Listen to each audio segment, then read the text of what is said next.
আজকে যদি আমরা কোরআনের মর্যাদা বুঝতাম তাহলে আবু জাহেলের প্রেতাত্মা শাস্তাম না। আজকে যদি আমরা কোরআনের মর্যাদা বুঝতাম তাহলে উকবা সাহেবদের অনুসারী হতাম না। আজকে যদি আমরা কোরআনের ইজ্জত বুঝতাম তাহলে মুসলমান নাম নিয়া ইহুদি খ্রিস্টানের দালালি করতাম না। যে আপনি একটু জোরে কান, সত্য কিনা বলেন? কোরআনের মর্যাদা যদি বুঝতাম তাহলে এ কাজ আমরা করতাম না। আজকে আবু জাহেলের দোসররা আছে না নাই? জোরে কন। কই দেখেন তো পারলে একজন, হ্যাঁ পারবেন? আমি দেখাইতেছি। وقال الذين كفروا لا تسمعوا لهذا القرآن والغوا فيه لعلكم تغلبون।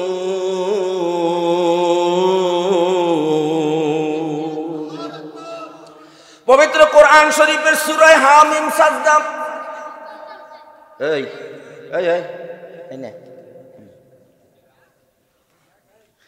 কোরআন শরীফের সূরা হামিম সাজদা আয়াত নাম্বার 28। কয় নম্বর? 28 নম্বর আয়াত। যখন ইসলামের প্রথম যুগ, কোনোভাবেই আবু জাহেল বা সাহেবেরা হাজার বাধা দিয়েও কোরআনের অগ্রযাত্রা ঠেকাইতে পারে না, তখন আবু জাহেল ঘোষণা দিল, লা তাসমাউ লিহাযাল কোরআন, এ খবরদার, লা তাসমাউ, তোমরা শুনবে না, হাযাল কোরআন, এই কোরআনের তেলাওয়াত, এই কোরআনের আলোচনা, এই কোরআনের তাফসীর তোমরা শুনবে না। কে বলল? কে বলল? তাহলে বর্তমান জমানায় যারা কোরআনের মাহফিলে বাধা দেয় তারা আবু জাহেলেরই খালাতো মামাতো ভূপতো ভাই। জোরে কন, আরেকটু আসতে কন। এবারে চেনছেন কারা? হ্যাঁ, আমি তো একজনও দেখাইতে পারলেন না, আমি তো অনেক বলতে পারলাম না। ওইটাই হইল, ঠিক আছে না? যারা কোরআন, আবু জাহেল বলল লা তাসমাউ লিহাযাল কোরআন, তোমরা এই কোরআন শুনবে না, এই কোরআনের আলোচনা শুনবে না, তেলাওয়াত শুনবে না, ওয়াজ শুনবে না, মাহফিল শুনবে না। ওয়াল গৌফি, আবু জাহেল কয় ওয়াল গৌফি, আর বর্তমানে কয় 144। আবু জাহেল কয় হট্টগোল করবা, গন্ডগোল করবা, আবু জাহেল কয় হট্টগোল করবা, গন্ডগোল করবা, আর এখন কয় 144 দ্বারা জারি করবা। কথায় মিল আছে না নাই? আরে আল্লাহ কি ফাজলে মেরিয়ার জায়গা পাও না, তুমি যা কবা আল্লাহ 1500 বছর আগেই কই থইছে। কথা কান ঠিক কিনা? আল্লাহ তাআলা 1500 বছর আগে আপনার হাবিব রে দিয়ে, আমাদের নবী কি দিয়া তা বলাই দিছে। আবু জাহেল কয় ওয়াল গাউফি, যেখানে মাহফিল হইবে গন্ডগোল করবি, যেখানে কোরআনে তেলাওয়াত হইবে হট্টগোল করবি, যেখানে তাফসীর মাহফিল হবে 44 দ্বারা জারি করবি। এটা ছিল আবু জাহেলের বক্তব্য। আর এই বক্তব্য বর্তমানে যারা দেয় তারা আবু জাহেলের উত্তরসূরি, কোনো সন্দেহ নাই। কথা বলেন ঠিক কিনা? সুতরাং আমার ভাইয়েরা, এই কোরআনের ইজ্জত সম্মান যদি মানুষ বুঝতো তাহলে কোরআনের জন্য মানুষ জীবন দিতে প্রস্তুত থাকতো, যেমন নবীর সাহাবীরা দিয়েছিল। ঠিক কিনা বলেন? আনায়ে কাবা কা মঞ্জর আয়ে খোদা দেখা মুঝে, खानाए काबा का मंजर ऐ खुदा देखा मुझे, मक्का ओ शहरे मदीना देखने को दे मुझे, मक्का ओ शहरे मदीना देखने को दे मुझे। ओ मकामाते मुबारक की जियारत हो नसीब, जिसमें रहमत बेशुमारा देखने को दे मुझे, जिसमें रहमत बेशुमारा देखने को दे मुझे। ऐ खुदा सही آب زمزم سے مجھے استلام حجر اسود سے مشرف کر مجھے استلام حجر اسود سے مشرف کر مجھے لا الہ সকলে মোহব্বত একটু দিল খুলে লা ইলাহা লা ইলাহা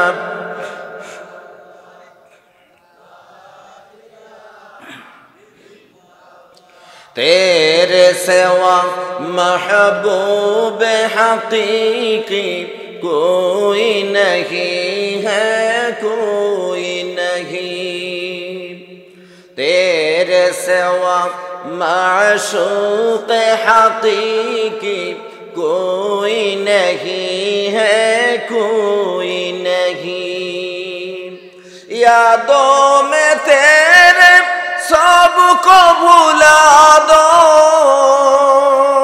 کوئی نہ مجھ کو یاد رہے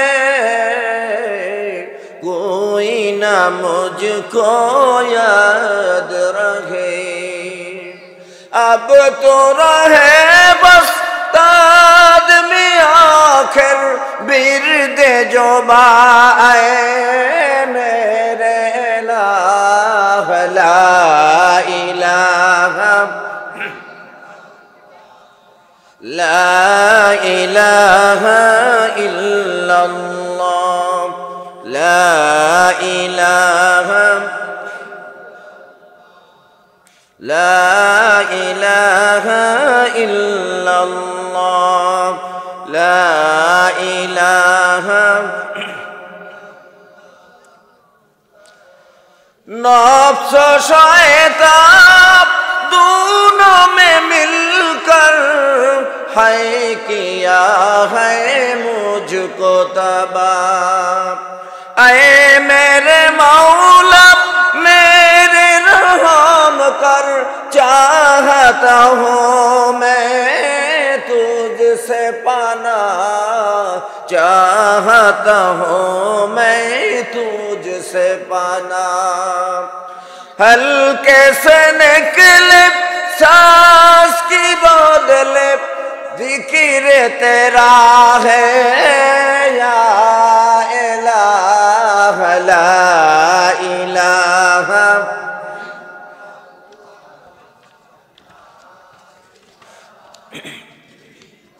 لا الہ الا اللہ محمد رسول اللہ সকলে দিল খুলে মহব্বতে বলি সাল্লাল্লাহু আলাইহি ওয়াসাল্লাম আলহামদুলিল্লাহ শুধু একটা বলার জন্য শব্দ নয় আলহামদুলিল্লাহর ভিতরে আল্লাহ তাআলা ৮টা জান্নাত লুকিয়ে রেখেছেন সুবহানাল্লাহ বলেন আমাদের ভারতীয় উপমহাদেশের প্রাচীনতম বিদ্যাপীঠ ভারতে অবস্থিত দারুল উলুম দেওবন্দ এই দারুল উলুম দেওবন্দের সাবেক মুহতামিম বিশ্ববরণ্যকারী বিশ্ববরণ্য বক্তাকারী তৈয়ব সাহেব রহমতুল্লাহি আলাইহির বক্তৃতা সম্মিলিত একটা কিতাবের নাম হলো খুতবাতে হাকিমুল ইসলাম এর ৩ নম্বর খণ্ডের ভিতরে ফাজাইলে কোরআন নামক অধ্যায়ের আলোচনার মধ্যে একখানা হাদিস উল্লেখ করেছেন একই হাদিসখানা মাওলানা জাকারিয়া সাহানপুরী রহমতুল্লাহি আলাইহি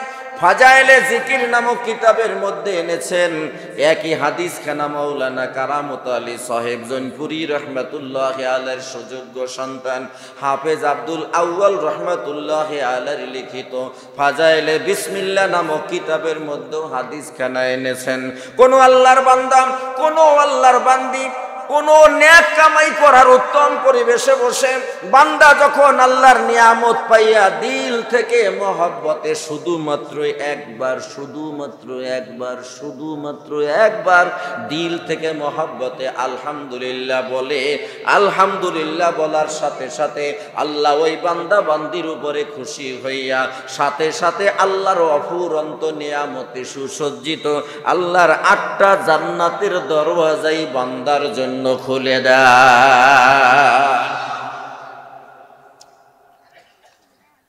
দরজা খুলবেন না লাগাইবেন? সবাই খুলতে রাজি আছেন? তাহলে কে কে চলে যাবেন মোনাজাতের আগে তারা হাত তোলেন। 2 জন হাত তুলছে, মানে এরা বোঝে নাই, মানে থাকবো এইটা বুঝাইতে চাইছে, ঠিক না? মুখেও বলছে যাব না। আল্লাহ আপনাদের কবুল করুন বলি আমি। আপনারা একটু আমার সাথে প্রাথমিকভাবে 10টা মিনিট একটু কথা বলতে পারবেন না? পারবেন তো? তাহলে বলেন তো এটার নাম কি? Quran. Quran is the best constitution for every time, everywhere. Quran হলো সর্বকালে সর্বযুগে সর্বশ্রেষ্ঠ সংবিধান। ফামান তাবিয়া হুদায়া ফালা খাউফুন আলাইহিম ওয়ালা হুম ইয়াহজানুন। যখন যেখানে যেই সময় যেটাকে গাইডলাইন হিসাবে, কনস্টিটিউশন হিসাবে, পথের পাথেয় হিসাবে মেনে নিবে, দ্যাটস এনাফ। তার জন্য কমপ্লিট জান্নাতের জন্য এটাই যথেষ্ট। জোরে বলেন ঠিক কিনা? সুতরাং এই কোরআনের মধ্যে কোনো সন্দেহ টন্দেহ আছে তো? আছে? জালিকাল কিতাবু লা রাইবা ফি, there is no doubt in this book. কোনো সন্দেহ নাই, কোনো সন্দেহ নাই। যদি কেউ সন্দেহ করে, কোন মুসলমান যদি করে, সে কাফের হয়ে যাবে। নতুন করে তাকে আবার ঈমান এনে মুসলমান হতে হবে। কথা বলেন ঠিক কিনা? কোরআনের দাম আছে না নাই? কোরআনকে ভালোবাসেন? কিরকম ভালোবাসেন? ও কোরআন আই লাভ ইউ। হ্যাঁ, কি বলে? কোরআন যদি বুকের মধ্যে দইটা কেন কোরআন আই লাভ ইউ, এতে হবে? তাহলে কোরআনকে ভালোবাসতে হবে কিভাবে? ফামান তাবিয়া হুদায়া ফালা খাউফুন আলাইহিম ওয়ালা হুম ইয়াহজানুন। যে কোরআনকে মানবে, কোরআন দিয়া জীবন সাজাবে, কোরআন দিয়া ব্যক্তি জীবন, পারিবারিক জীবন, বাকিটা আমার দরকার নাই। আমার কোন পর্যন্ত দায়িত্ব? ব্যক্তি জীবন, পারিবারিক জীবন। এরপরে যখন যে যে অবস্থায় আছে, যেমন চেয়ারম্যান ইউনিয়নের জন্য উপজেলা চেয়ারম্যান, উপজেলার জন্য ডিসি, ডিস্ট্রিক্ট কমিশনার, ওনার দায়িত্ব, ওনার কাছে আল্লাহ তাআলার ডিস্ট্রিক্ট সম্পর্কে জিজ্ঞেস করবে, প্রধানমন্ত্রীকে গোটা দেশ সম্পর্কে জিজ্ঞেস করবে, আমাকে আমার পরিবার সম্পর্কে জিজ্ঞেস করবে। কথা বলেন ঠিক কিনা? সুতরাং আউট অফ নলেজ দিয়ে আমাদের কোনো দরকার নাই। আমরা আজকে শুধু এটুকু বুঝি, নিজে এবং পরিবার। কথা বলেন ঠিক কিনা? এ মুসলমান, দিলের কান লাগাতে হবে। কোরআন এমন একটা কনস্টিটিউশন, কোরআন এমন একটা সংবিধান, কোরআন এমন একটা গাইডলাইন, যখন যে ব্যক্তি এটাকে মেনে নিবে, তো সে দুনিয়ায় শুধু নয়, পরকালেও দামি ব্যক্তিতে পরিণত হবে। কথা বলেন ঠিক কিনা? আমি বলছি 10 মিনিট আমার সাথে আপনারা কথা বলবেন, এরপরে শুধু আমি বলবো, আপনারা শুনবেন। রাজি আছেন তো ইনশাল্লাহ? আমার ভাইরা এবারে আসেন, এটা হলো কোরআন। আর আল্লাহ তাআলা এই কোরআনের আগে আরো 103খানা কিতাব নাজিল করেছেন, ঠিক কিনা? এই 100 বিস্তারিত না বলে সংক্ষেপে বলে দেই, ওই 103খানা কিতাবের মধ্যে যা আছে, আমাদের কোরআন শরীফের প্রথম সূরা সূরা ফাতিহায় তা আছে। যে এই আপনাদের ইমানের পাওয়ার নাকি? খুশি হয়েছেন না বেজার হয়েছেন? তো বেজারের আওয়াজ কি এরকম থাকে? হ্যাঁ, 103খানা কিতাবে যা আছে, তাফসিরে মাজাহারিতে আল্লামা সানাউল্লাহ পানিপথী রহমাতুল্লাহি আলাইহি আলহামদু সূরার ব্যাখ্যা করতে গিয়ে, তাফসির করতে গিয়ে লিখেছেন, 103খানা কিতাবকে যদি সামারাইজ করা হয়, 103খানা কিতাবের সার অংশ, মূল অংশ যদি বের করা হয়, এরপরে যদি এক পাল্লায় রেখে দেওয়া হয়, আর আমাদের কোরআনের সূরা ফাতিহাকে এক পাল্লায় রেখে দেওয়া হয়, ওই 103খানা কিতাবের চাইতে আমাদের কোরআনের সূরা ফাতিহার ওজন বেশি হয়ে যাবে। তাহলে কোরআনের দাম বেশি না কম? তাহলে এই কোরআন যারা মানে, হেগো দাম কম হয়? হ্যাঁ, আমি আপনাদেরকে একটু বুঝাবো, যেহেতু মাদ্রাসার মাহফিল, প্লিজ আপনারা একটু আমার দিকে খেয়াল করবেন। আপনাদের এই এলাকায় বাড়িতে যদি কোনো কোরআন থাকে, একটা কাপড় দিয়ে পেঁচাইয়ে রাখে, আপনারা ওটাকে কি বলেন? কাপড় কাপড় গিলাফ, মাশাআল্লাহ, ওখান থেকে বুঝতে পারছে একজন গিলাফ। আচ্ছা, এই যে কোরআন শরীফের যে কাপড়টা দিয়ে পেঁচাইছেন এটাকে বলে গিলাফ। এবারে কোরআন শরীফ তো সারা 11 মাসে খবর থাকে না, রমজান মাসে মাঝে মাঝে একটু দেখা হয়, ঠিক নেই? তো কোরআন শরীফ পড়তেছে, কোরআনের সাথে মিলানো যে পেঁচানো যে কাপড়টা ছিল, এভাবে কাপড়টা পেঁচানো ছিল, কাপড়টারে খুললে রেখা এবারে আপনি কোরআন শরীফ পড়তেছেন, হঠাৎ পাও নাড়াচাড়া করতে গিয়ে মনের অগোচরে ওই কোরআনের সাথে পেঁচানো কাপড়টার সাথে আপনার পা লেগে গেছে, মনটা খুশি হয়ে গেছে? নাকি কষ্ট লাগছে? শুধু কি কষ্ট, সাথে সাথে কাপড়টার হাতিরে, ঠিক নেই? এবারে আপনার কাছে প্রশ্ন উত্তর দিবেন, ও পর্দার আড়ালের মা বোনেরা দিল দিয়ে শুনবেন, যেই কাপড়টাই আপনার পাও লেগেছে ওটার দাম কি 1 কোটি টাকা? ওটা কি আপনি মক্কা শরীফের কাবার গিলাফের কাপড় আনছিলেন? ওটা কি ঢাকার বাংলা বাজার থেকে যাই আপনি 1000 টাকা গজের কাপড় আনছিলেন? ওটা কি মেলান্দহ বাজার থেকে আপনি 500 টাকা গজের কাপড় আনছিলেন? না না, আপনার ঘরের পুরানো ওয়াকেদো কোনো কাজে লাগে না এমন একটা কাপড় ধুইয়া তারপরে আপনার বিবি সেটা দিয়া কোরআনের জামা বানাইছে, সেই রকম একটা সাধারণ মানের কোনো কাজে লাগে না কাপড়টা, সেই কাপড়টারে দিয়ে আপনি কোরআন পেঁচাইছেন, আর ওই কাপড়টাই যখন পাও লাগছে, আপনার এই 2টা ঠোঁটের দাম আছে না নাই? জোরে কোন আমার ভাইরা, এমন 2টা দামি ঠোঁট দিয়ে ওই সাধারণ মানের একটা কাপড় যার কোনো মূল্য ছিল না, তাকে কেন চুমা খাইলেন? উত্তর হবে একটা, হুজুর কাপড়টা সাধারণ হতে পারে, কাপড়ের কোনো মূল্য হতে নাও পারে, কিন্তু দামি কোরআনের সাথে লাগার কারণে ওই সাধারণ কাপড়টাই অসাধারণ দামের মালিক হয়ে গেছে। জোরে বলেন ঠিক কিনা? এ মুসলমান, আপনাদের এই যে আসার পথে, ও ভাইরা আমার, কি শিমুলতলা না? শিমুলতলা ওই বাজারে ধরেন ফার্নিচারের দোকান আছে, এখানে যেমন এই আমার এক মুরব্বী বাবা বসা আছে, মুরব্বী বাবা একটা ফার্নিচারের দোকানে এমনি শখের বসে গিয়ে দাঁড়াইছে, দেখে ময়লা যে কাঠ সাইজে সাইজে যে ময়লাগুলো জমে ওইগুলো এক জায়গায় পড়ে আছে, তার উপরে এরকম সাইজের একটা তক্তাও পড়ে আছে। মুরব্বী বলে, ও দোকানদার বাবা, এই তক্তাটা কি কোনো কাজে লাগবে? কয়, কাজে লাগলে কি আর ময়লার মধ্যে ফেলে রাখতাম? কয়, হ তাও তো কথা। কয়, তক্তাটা কি আমি নিতে পারি? কয়, নিয়ে যান। এবারে মুরব্বী তক্তাটাই না ওনার পরিচিত একজন কাঠ মিস্ত্রির কাছে দিছে, বলতেছে আমার এইটা দিয়ে একটা রেহেল বানাইয়া দেন।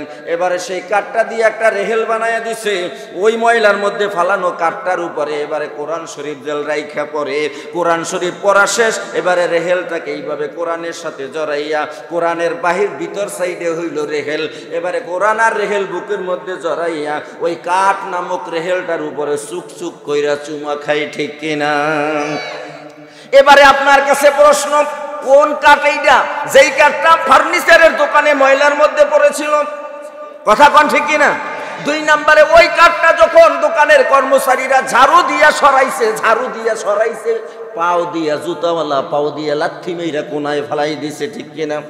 এরকম একটা মূল্যহীন কাঠের তক্তা যখন সেইটা ময়লার মধ্যে পড়েছিল, ওর কোনো মূল্য ছিল না, ঠিক সেই কাঠটা যখন রেহেল হইয়া কোরআনের সাথে মিলে গেল, এবারে সেই সাধারণ কাঠটাও আপনার দামি ঠোঁটের চুমর যোগ্য হয়ে গেল। কথা বলেন ঠিক কিনা? আমার এই 2টা কথা বলার পিছনে মাকসাদ হলো এটা, সাধারণ কাপড় কোরআনে পেছানোর কারণে কাপড় চুমার যোগ্য হলো, সাধারণ কাঠ কোরআনে রেহেল হয়ে আসার কারণে সে চুমার যোগ্য হলো। তাহলে সেই কোরআনের মাহফিলে আপনারা যারা সরাসরি বসেছেন, আপনাদের ইজ্জত ওই কাঠ আর ওই কাপড়ের চাইতে বেশি হয়েছে না কম? সবাই বলেন। ওই কাঠ আর কাপড়ের চাইতে আপনার দাম কত গুণ বেশি হয়েছে, আপনি অবাক হয়ে যাবেন। ওই সাধারণ কাঠের তো কোনো কথা বলার ক্ষমতা নাই, ওই কাপড়ের কিছু বলার ক্ষমতা নাই। ও আশরাফুল মাখলুকাত, আমার মুসলমান ভাইরা, পর্দার আড়ালের মা বোনেরা, দিলের কান লাগান, ওই সাধারণ কাপড় যেমন চুমার যোগ্য হয়েছে কোরআনের সাথে লেগে, ওই সাধারণ কাঠ চুমার যোগ্য হয়েছে কোরআনের সাথে লেগে। আর আপনারা যারা সেই কোরআনের মাহফিলে বসেছেন, আপনাদের সৌভাগ্য এত বলন্দ হয়েছে যে আপনারা জান্নাতের বাসিন্দা হয়ে গেছেন। मुद्दते अमरे के दर जन्नत बुआद मुद्दते अमरे के दर जन्नत बुआद कैबा उक़बा दाखिले दोज़ख बुआद আল্লাহু আকবার বলেন। কোরআনের মহব্বতে কোরআনের ভালোবাসা অন্তরে নিয়া যারা কোরআনের মাহফিলে বসে কায়বা উকবা দাখিলে দোজখ বুয়াদ কায় একটা ফার্সি শব্দ এর অর্থ হলো ইম্পসিবল অসম্ভব। আল্লাহ যারে দুনিয়ার ঝামেলা মুক্ত কইরা কোরআনের মহব্বতে কোরআনের বাগানে বসাইছে কায়বা উকবা দাখিলে দোজখ বুয়াদ আল্লাহ তারে কখনো জাহান্নামে পোড়াবেন না।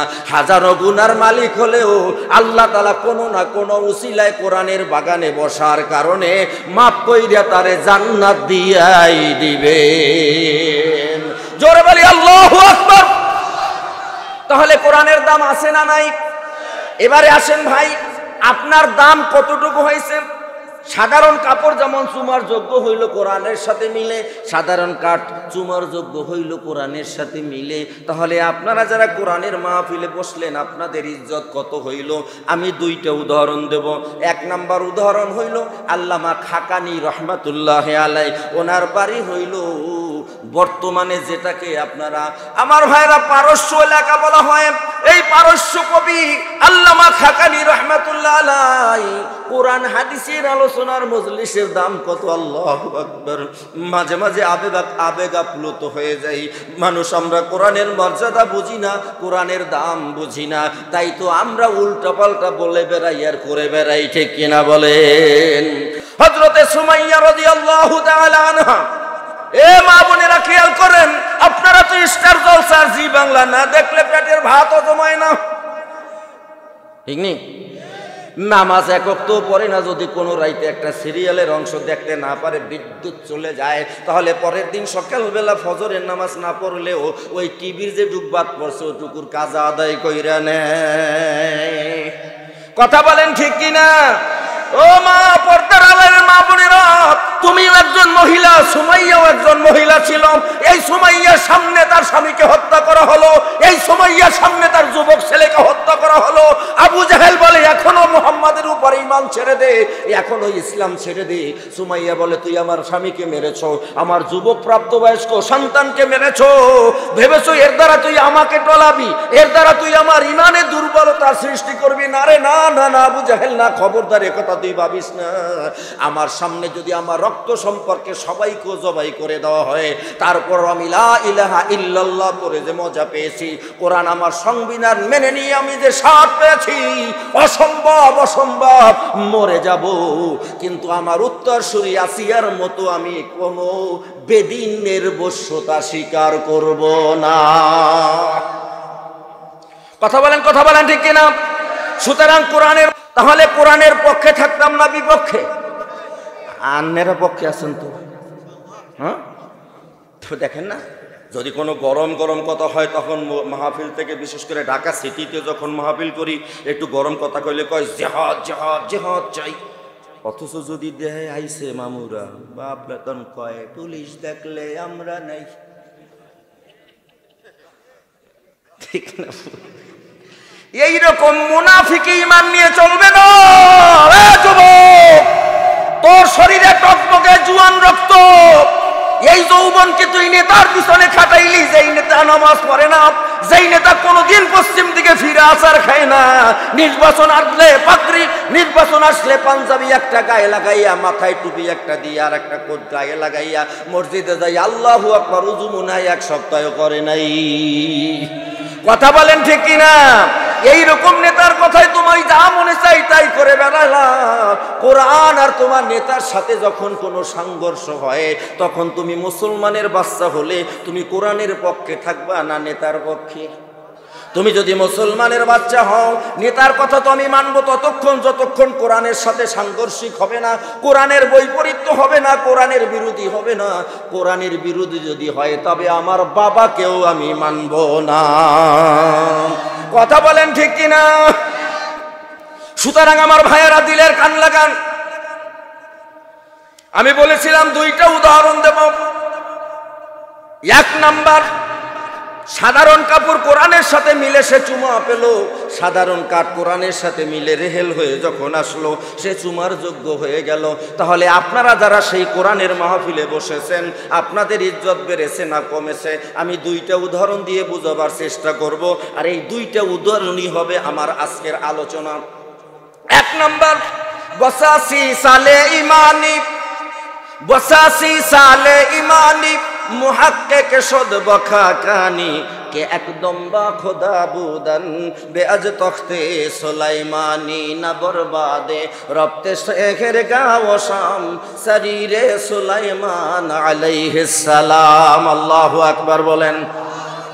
পারস্য কবি আল্লামা খাকানি রহমাতুল্লাহ আলাইহি বলেন, এ মুসলমান, আগের কথা যদি ভুলে যান সামনের কথা বুঝবেন না।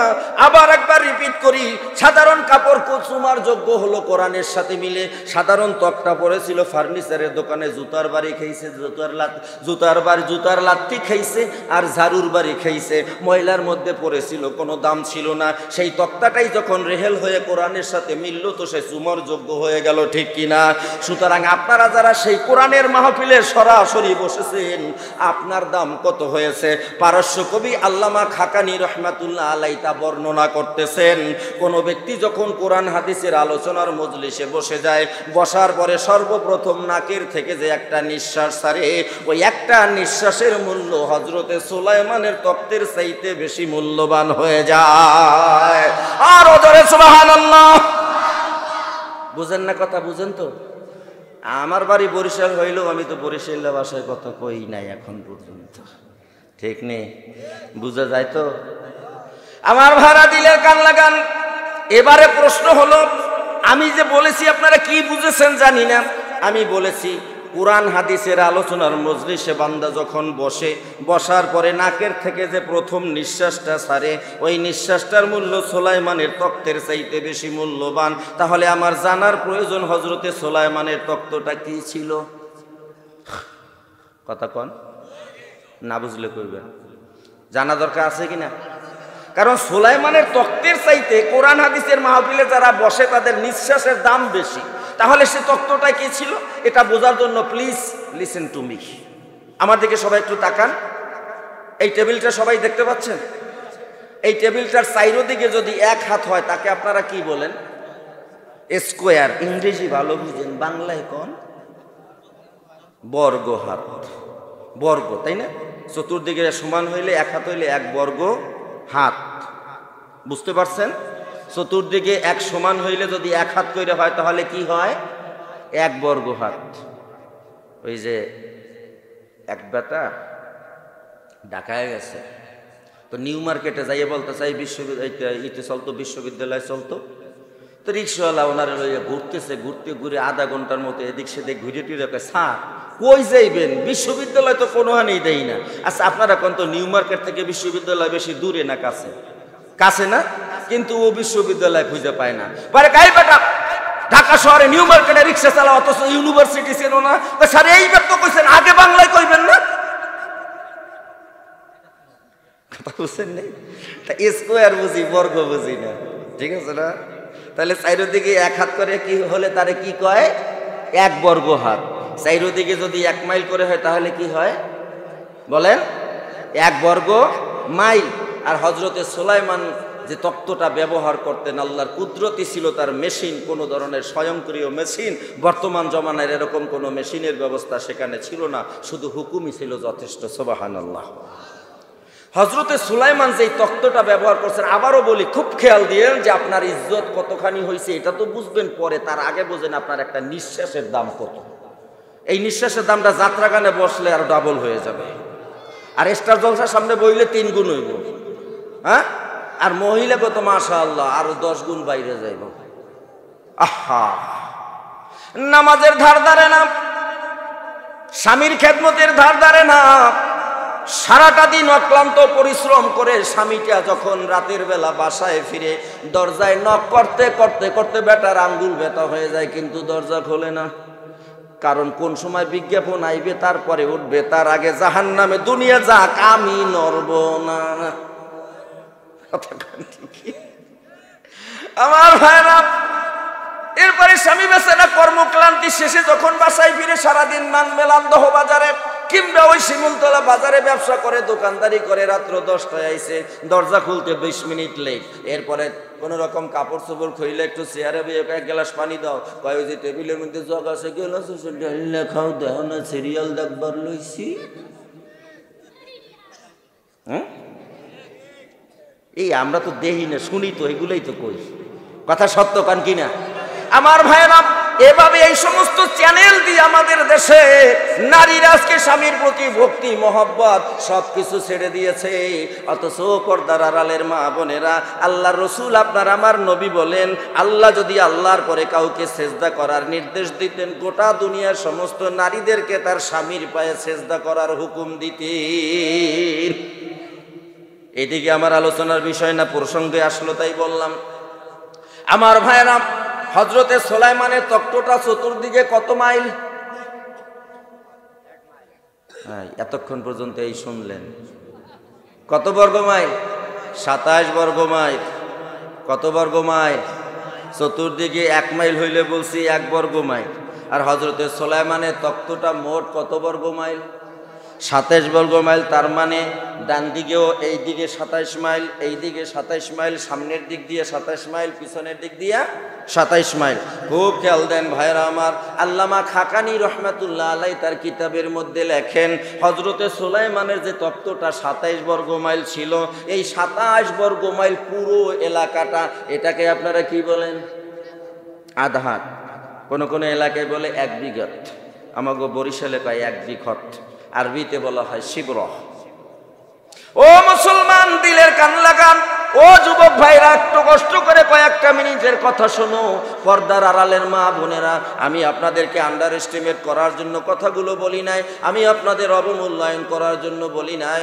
কারণ আপনাকে অবমূল্যায়ন করা মানে আমার মাকে ছোট করা। কারণ আমিও তো আপনার মতো এক নারীর গর্ভে 10 মাস 10 দিন থেকে তারপরে আমি দুনিয়ায় এসেছি, ঠিক কিনা?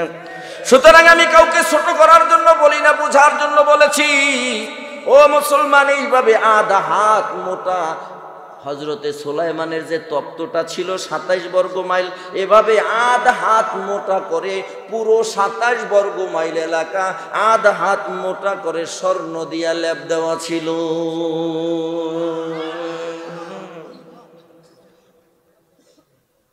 কেজি 5 লাগছে না? আরো কম? আপনার এরকম কে? একটু জোরে ধান না, জোরে তো কইবে। পুরো 27 বর্গ মাইল এলাকা যদি এভাবে আধা হাত মোটা করে স্বর্ণ দিয়ে লাভ দেওয়া হয়, হাজার হাজার টন স্বর্ণ লেগেছে, ঠিক কিনা বলেন? আমার ভাইরা ও মুসলমান, দিলের কান লাগান। হযরতে সুলাইমান ছিলেন সারা দুনিয়ার বাদশাহ। সুতরাং রাষ্ট্র পরিচালনার জন্য তার পার্লামেন্টের সদস্য ছিল 600 জন। 600 জন মেম্বার অফ পার্লামেন্ট। এটার বাংলা কি? সংসদ সদস্য। সংসদ সদস্য কয়জন? 600 জন। মানুষের থেকে 300, জিনদের থেকে 300। এই 600 মেম্বার অফ পার্লামেন্ট বা সংসদ সদস্য বা উজিরদের বসার জন্য ওই তত্ত্বের ভিতরে 600 চেয়ার তৈরি করা হয়েছিল, যার এক একটা চেয়ারে 8.5 মণ করে স্বর্ণ ব্যবহার করা হয়েছিল। কত মণ? কয়টায়? একটায়। আমার ভাইরা, এবার একটু চিন্তা ভাবনা করেন, 600 চেয়ার এক একটায় 8.5 মণ করে স্বর্ণ, পুরো 27 বর্গ মাইল এলাকা আধা হাত মোটা করে স্বর্ণ দিয়ে ল্যাপ দেওয়া, হাজার হাজার স্বর্ণ হযরতে সুলাইমানের তক্তে ব্যবহার করা হয়েছিল, ঠিক কিনা? এবারে আল্লামা খাকানি রহমাতুল্লাহ আলাইহি, এই আপনারা যারা কোরআনের মাহফিলে বসেছেন, আপনাদের কথা বলতে গিয়ে উনি উল্লেখ করেন, ওই হযরতে সুলাইমানের তক্তে যত টন স্বর্ণ ব্যবহার করা হয়েছিল, সব স্বর্ণ যদি আপনাদের এই কান্দাপাড়া কেউ মালিক হয়ে যান, এরপরে পুরো স্বর্ণ যদি বিক্রি করে দেন, আপনি যে মিলিয়ন বিলিয়ন ট্রিলিয়ন টাকার মালিক হবেন, এই সব টাকা যদি আল্লাহর রাস্তায় দান করে দেন, এতে যে পরিমাণ নেকের মালিক আপনি হতে পারতেন, এই কোরআনের মাহফিলে বসার পরে প্রথম যে নাকের থেকে একটা নিঃশ্বাস ছেড়েছেন, ওই এক নিঃশ্বাসে আল্লাহ তাআলা শুধু একটা নিঃশ্বাসে নয়, ওরকম প্রতিটি নিঃশ্বাসে নিঃশ্বাসে আল্লাহ ওই রকম স্বর্ণ বিকৃত কোটি কোটি মিলিয়ন বিলিয়ন টাকা দান করার সওয়াব আপনার আমল নামায় লেখা হইতেছে। আর জোরে সুবহানাল্লাহ। এ কথা শোনার পরে যদি কোনো ব্যক্তি কয় সুবহানাল্লাহ, তাহলে বোঝা যাইবে ওর দিলটা পুরো ঈমান শয়তান চুরি করে লয়ে গেছে। ঠিক কিনা আমার ভাইরা?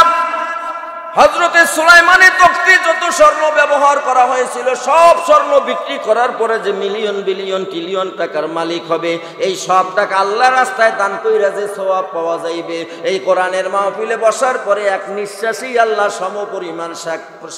সমপরিমাণ নেক প্রত্যেকের আমল নামায় দিতেছেন। সুবহানাল্লাহ। তাহলে আপনার এক নাম্বার কথা বলছিলাম, কোরআনের সাথে কাপড় লেগে তার সৌভাগ্য কি হয়েছে? সাধারণ কাপড় চুমা পাইছে। কোরআনের সাথে কাটলাই গিয়ে সে চুমা পাইছে। আর আপনি কি পেয়েছেন? অগণিত অগণিত, এক কথায় আনলিমিটেড। হ্যাঁ, এক কথায় ইংলিশে বললে কি হয়? আনলিমিটেড। বাংলায় যদি বলি অফুরন্ত। অফুরন্ত নেকি আপনার আমল নামায় যোগ হয়ে গেছে। সুবহানাল্লাহ বলেন। তা আবার কয় নিঃশ্বাসে? তাহলে এ যাবৎ কয়টা ছাড়ছেন? হিসেব আছে?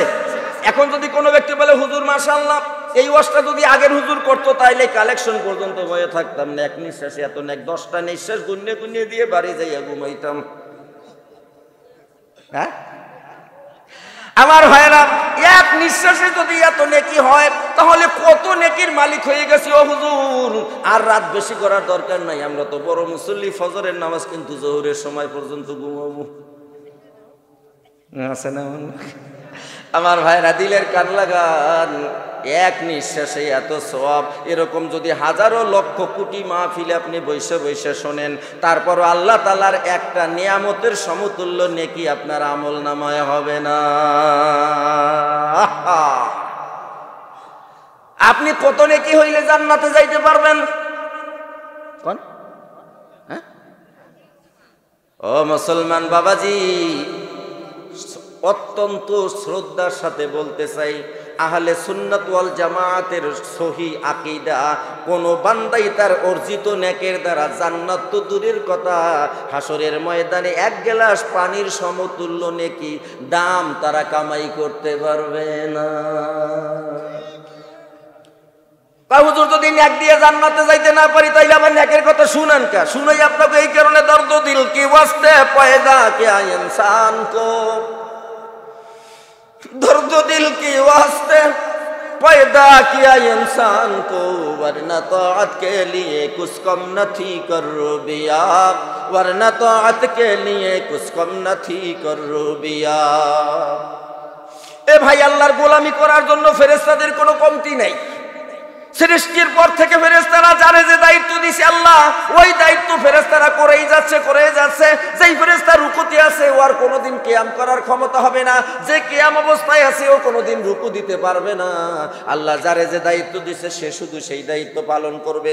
আর মানুষ নামক এক হায়ওয়ানে নাতেক বাক শক্তি সম্পন্ন প্রাণী বানাইয়া আল্লাহ তাআলা সাইরা দিয়ে কাই ইম্মা শাকিরা ওয়া ইম্মা কাফুরা, ইচ্ছা করলে তুমি শুকরগুজারি বান্দা হতে পারো, ইচ্ছা করলে তুমি কুফরি করতে পারো, মোমেন হইতে পারো, কাফের হইতে পারো, নাস্তিক হইতে পারো, মোরতাদ হইতে পারো, যাই তুমি হও হইতে পারো। কিন্তু মনে রাখো, সাইরে দিছি ঘুড়ি, নাটাই আমার হাতে আর নাটাই হলো আমার হাতে ঘুড়ি তুমি, আর মাঝখানে হায়াত নামক এক রশি আমি জোড়া দিয়ে দিছি। ইজা জাআ আজালুহুম লা ইস্তাখিরুনা সাআতাও ওয়া লা ইস্তাকদিমুন। Time and tide wait for, সময় আর স্রোত কারোর জন্য অপেক্ষা করে না, জাস্ট টাইম। ঠিক টাইমে আপনার আমার জান কবজ হবে। লা ইস্তাখিরুনা সাআতাও ওয়া লা ইস্তাকদিমুন, এক মুহূর্ত আগেও নয় পরেও নয়, যথা টাইমে আপনার রশিতে টান পড়ে যাবে, আমার রশিতে টান পড়ে যাবে। সুতরাং ও মুসলমান, ইচ্ছা করলে আমরা সবকিছু করতে পারি, কথা বলেন ঠিক কিনা? হ্যাঁ, ইচ্ছে করলে আমরা সব কিছু করতে পারি। আর একজনের বাড়ির ঘরের গরু যাইয়া সাইরে আনতে পারি। হ্যাঁ, নিজের সম্পদ মনে করি আরেকজনের দোকান থেকে বাইর হইয়া দিয়ে নিজেই পুরো মালিক হয়ে যাইতে পারি। ক্ষমতা আছে, আমার ঘরের জিনিস, অবৈধ জিনিস তার ঘরে রাইখে দিয়ে তারে আসামিও বানাই দিতে পারি। হ্যাঁ, নিজে খাই একজনের ঘরে দিয়ে খাইয়ে বসার ডাইলের ব্যবসা করে। মুসুরি ডাইল না খেসারি? বুঝলেন আমার ভাইরা?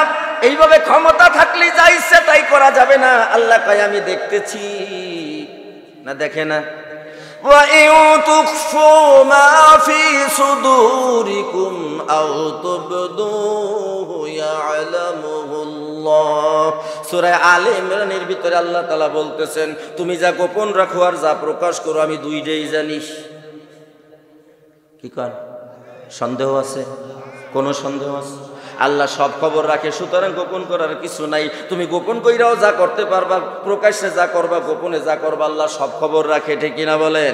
সুতরাং আমার ভাইরা বলতেছিলাম যে আল্লাহ রাব্বুল আলামিন খোদা সব কিছু জানে। তারপরও মানুষকে কেন বানাইলো? মানুষকে বানাইয়া ইচ্ছা শক্তি স্বাধীনতা দিয়া ছাইরা দিছে।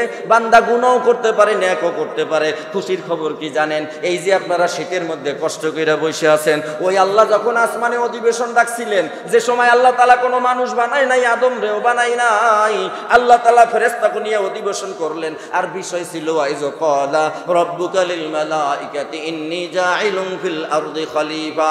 ফেরেশতাদের নিয়ে আল্লাহ মিটিং বসাইলেন, অধিবেশন ডাকলেন, পার্লামেন্ট ডাকলেন। এ ফেরেশতারা, আমি আমার একটা খলিফা বানাবো, আদম বানাবো, তোমাদের কি অভিপ্রায়, তোমাদের কি ইচ্ছা বলো? ফেরেশতারা কয় আতাজআলু ফিহা মান ইউফসিদু ফিহা ওয়া ইয়াসফিকুদ দিমা। কি বানাইবেন? ওরা তো মারামারি করবে, কাটাকাটি করবে, ধন সম্পদ নিয়ে নিজের মধ্যে রক্তারক্তি করবে না। ওয়া নাহনু নুসাব্বিহু বিহামদিকা ওয়া নুকদ্দিসু লাক। আমরা তাসবিহ করি, গুণকীর্তন করি, প্রশংসা করি, এসবের দরকার কি? আল্লাহ তাআলা স্ট্রেট ফরওয়ার্ড বলে দিলেন, ইন্নী আ'লামু মা লা তা'লামুন। আমি যা জানি ও ফেরেশতারা তোরা জানো না। আমার বান্দা কি করবে আর কি করবে না আমার চাইতে তোরা ভালো জানো না। কথা বলেন ঠিক কিনা? এখন এই যারা আপনারা কষ্ট করে বসে আছেন, আল্লাহ ফেরেশতাদেরকে ডাইকে বলে, এই ফেরেশতারা বল, কুরআনে বলছিলি রক্তারক্তি করবে, মারামারি কাটাকাটি করবে, তাই দেখ শিক্ষা উপেক্ষা করে কোরআনের মহব্বতে আমার বান্দারা বসে রয়েছে কিসের আশায়? ফেরেশতারা বুঝেন নাই? ফেরেশতারা লজ্জিত হয়ে যায়, আল্লাহ গুস্তাখি মাফ কিজিয়ে। আমার ভাইরা, সুতরাং দিলের কানটা লাগান, অল্প কয়েক মিনিটের কথা। এক নম্বর কথা কি আপনারা বুঝছেন? যে কোরআন হাদিসের মাহফিলের ইজ্জত কত, দাম কত। যে এই কোরআন হাদিসের মাহফিলে বসার পরে একটা নিঃশ্বাসের মূল্য এত হয় যে দুনিয়ায় হযরতে সুলাইমানের তক্তের ব্যবহৃত স্বর্ণ আল্লাহর রাস্তায় দান করার চাইতেও বেশি নেকির মালিক হওয়া যায়, ঠিক কিনা? তো বলতেছিলাম, ও মুসলমান বলবেন, হুজুর এক নিঃশ্বাসে যদি এত নেক হয় তাহলে তো অনেক নেক হয়ে গেছে। কত নেক হলে জান্নাতে যাওয়া যাবে? আহলে সুন্নাত ওয়াল জামাতের প্রসিদ্ধ মত হচ্ছে, বান্দা নেক দিয়ে জান্নাতে যেতে পারবে না, সে যত বড় নেকের কাজই করুক না কেন, বান্দার জান্নাতে যাওয়ার পূর্ব শর্ত হলো আল্লাহর সন্তুষ্টি। কথা বলেন ঠিক কিনা? আল্লাহ যদি রাজি খুশি হয়ে যায় তাহলে বেশ্যা হইয়াও সে জান্নাতে যাইতে পারে। কথা বলেন ঠিক কিনা? একজন বেশ্যা নারী পথের মধ্যে যাইতেছে, দেখে একটা কুকুর পানির তৃষ্ণায় তার জিহ্বা বের হয়ে গেছে। মহিলা কুয়া খুঁজলেন, পানি খুঁজলেন, কোথাও পায় না। অবশেষে দেখলেন একটা কুয়া দেখা যায়, কিন্তু ধারে কাছে রশি নাই, পানি উঠাবার কোনো বালতি নাই। অবশেষে মহিলা নিজের শরীরের, নিজের পরনের শাড়িটা খুইলা, নিজের জোতাটারে তার সাথে বাইন্দা এই শাড়ি কাপড় দিয়া পানি উঠাইয়া কুকুরটারে খাওয়াইলো। আল্লাহ তাআলা তার বিগত দিনের সকল জেনার গুনাহ মাফ কইরা তারে জান্নাতি ঘোষণা করে দিল। জোরে বলেন সুবহানাল্লাহ। সুতরাং আমার ভাইরা, জান্নাতে যাওয়ার জন্য কোনো নেকই যথেষ্ট নয়। কথা বলেন ঠিক কিনা? এখন এই নেকের বিষয়ে কত নেক, কোন নেক কেন যথেষ্ট নয়, এই কথা বলতে গেলে আমার মাকসাদ থেকে আমি অনেক দূরে সরে যাব, যেহেতু রাত অনেক। কারণ রাত 12টার পরে আমি উঠেছি আলোচনায়, সুতরাং নাতি দীর্ঘ লম্বা আলোচনা করার সুযোগ নাই। আর একটা কথা বলবো বলেছি, দুইটা উদাহরণ দেব, ঠিক কিনা? একটা গেল, এবার উদাহরণ নাম্বার, এক্সাম্পল নাম্বার 2। ও মুসলমান, সাধারণ কাপড় কোরআনের সাথে লেগে চুমার যোগ্য হয়, সাধারণ কাঠ কোরআনের সাথে লেগে চুমার যোগ্য হয়। আর ওই মানুষগুলো যখন কোরআনের মাহফিলে বসে তখন তার নিঃশ্বাসের মূল্য সুলাইমানের তক্তের চাইতে বেশি হয়। তাহলে এটা তো গেল দুনিয়ায়। এবার এই কোরআনের মাহফিলে কষ্ট করে যারা বসে আছেন, পরকালে আপনারা কি পাবেন জানা দরকার আছে না নাই? কি বলেন আমার ভাইরা? খেয়াল করেন, পবিত্র কোরআন শরীফের হামিম সাজদা, সূরার নাম হামিম সাজদা, আয়াত নাম্বার 30। কয় নাম্বার মনে রাখেন? কত নাম্বার আয়াত? কোন সূরা? হামিম সাজদা 30 নম্বর আয়াতে আল্লাহ বলেন, ইন্নাল্লাযীনা ক্বালু রাব্বুনাল্লাহু সুম্মা ইসতাকামু তাতানাজ্জাল। আমার ভাইরা, যে ব্যক্তি এই দুনিয়ায় কোরআনকে মানবে, কোরআনকে সংবিধান হিসাবে মেনে নিবে, এই কোরআন দিয়ে জীবন সাজাবে, রসুলের তরিকায় চলবে, আল্লাহ রাব্বুল আলামিন খোদা বলেন ওই ব্যক্তির যখন মরণের সময় ঘনিয়ে আসবে, ও মুসলমান, বিশেষ করে আমার দাড়ি পাকা বাবাজির একটু খেয়াল করবেন, মরণের সময় যখন ঘনিয়ে আসবে, এই যে কষ্ট করে কোরআনের মহব্বতে বসে আছেন, যদি এমন হইতো যে আজকে এখানে হাফিজুর রহমান সাহেব আইছে, আজকে এখানে মামুনুল হক সাহেব আইছে, আমার অত্যন্ত পছন্দের একজন বক্তা হাসান জামিল সাহেব আসছে, কিংবা খালেদ সাইফুল্লাহ আইয়ুবী আসছে, তাহলে শ্রোতাকেও বলা যায় তো আপনারা বক্তার আকর্ষণে আসছেন, মরে তো আপনারা চেনেনি না, ঠিক কিনা কন? সুতরাং মোর মহব্বতে আপনারা কেউ আর নাই, বইয়ে রয়েছেন কোরআনের মহব্বতে, ঠিক কিনা? সুতরাং আমার ভাইরা, এই যে কোরআনের মহব্বতে আপনারা বসে আছেন, এই মহব্বতটা আপনারে কোথায় নিয়ে যায় একটু দিলের কানটা দিয়ে খেয়াল করেন। এই কোরআন শরীফের 30 নম্বর কোরআন শরীফের সূরা হামিম সাজদার 30 নম্বর আয়াত, যে ব্যক্তি দুনিয়ায় আল্লাহর কোরআনের সাথে সম্পর্ক রাখবে, আল্লাহ রাসূল 1000 বছর আগে বলে গেছে, আমি আমার স্ত্রীকে ভালোবাসি, আমি আমার ছেলে মেয়েকে ভালোবাসি, আমি আমার পরিবার পরিজনকে ভালোবাসি, কিন্তু বলেন তো আমি মারা গেলে তারা কবরে কেউ যাবে? তো জোরে কন, মা বাবা যাবে? মা বাবাও যাবে না। পয়গম্বর 1000 বছর আগে বলে গেছে, দুনিয়ায় তোমরা যাকেই বন্ধু বানাও কেউ কবরে যাবে না, কিন্তু কোরআনকে যদি বন্ধু বানাও, কোরআন শুধু কবরে যাবে না, তোমারে জান্নাতে না পৌঁছাইয়া কোরআন আলাদাই হবে না।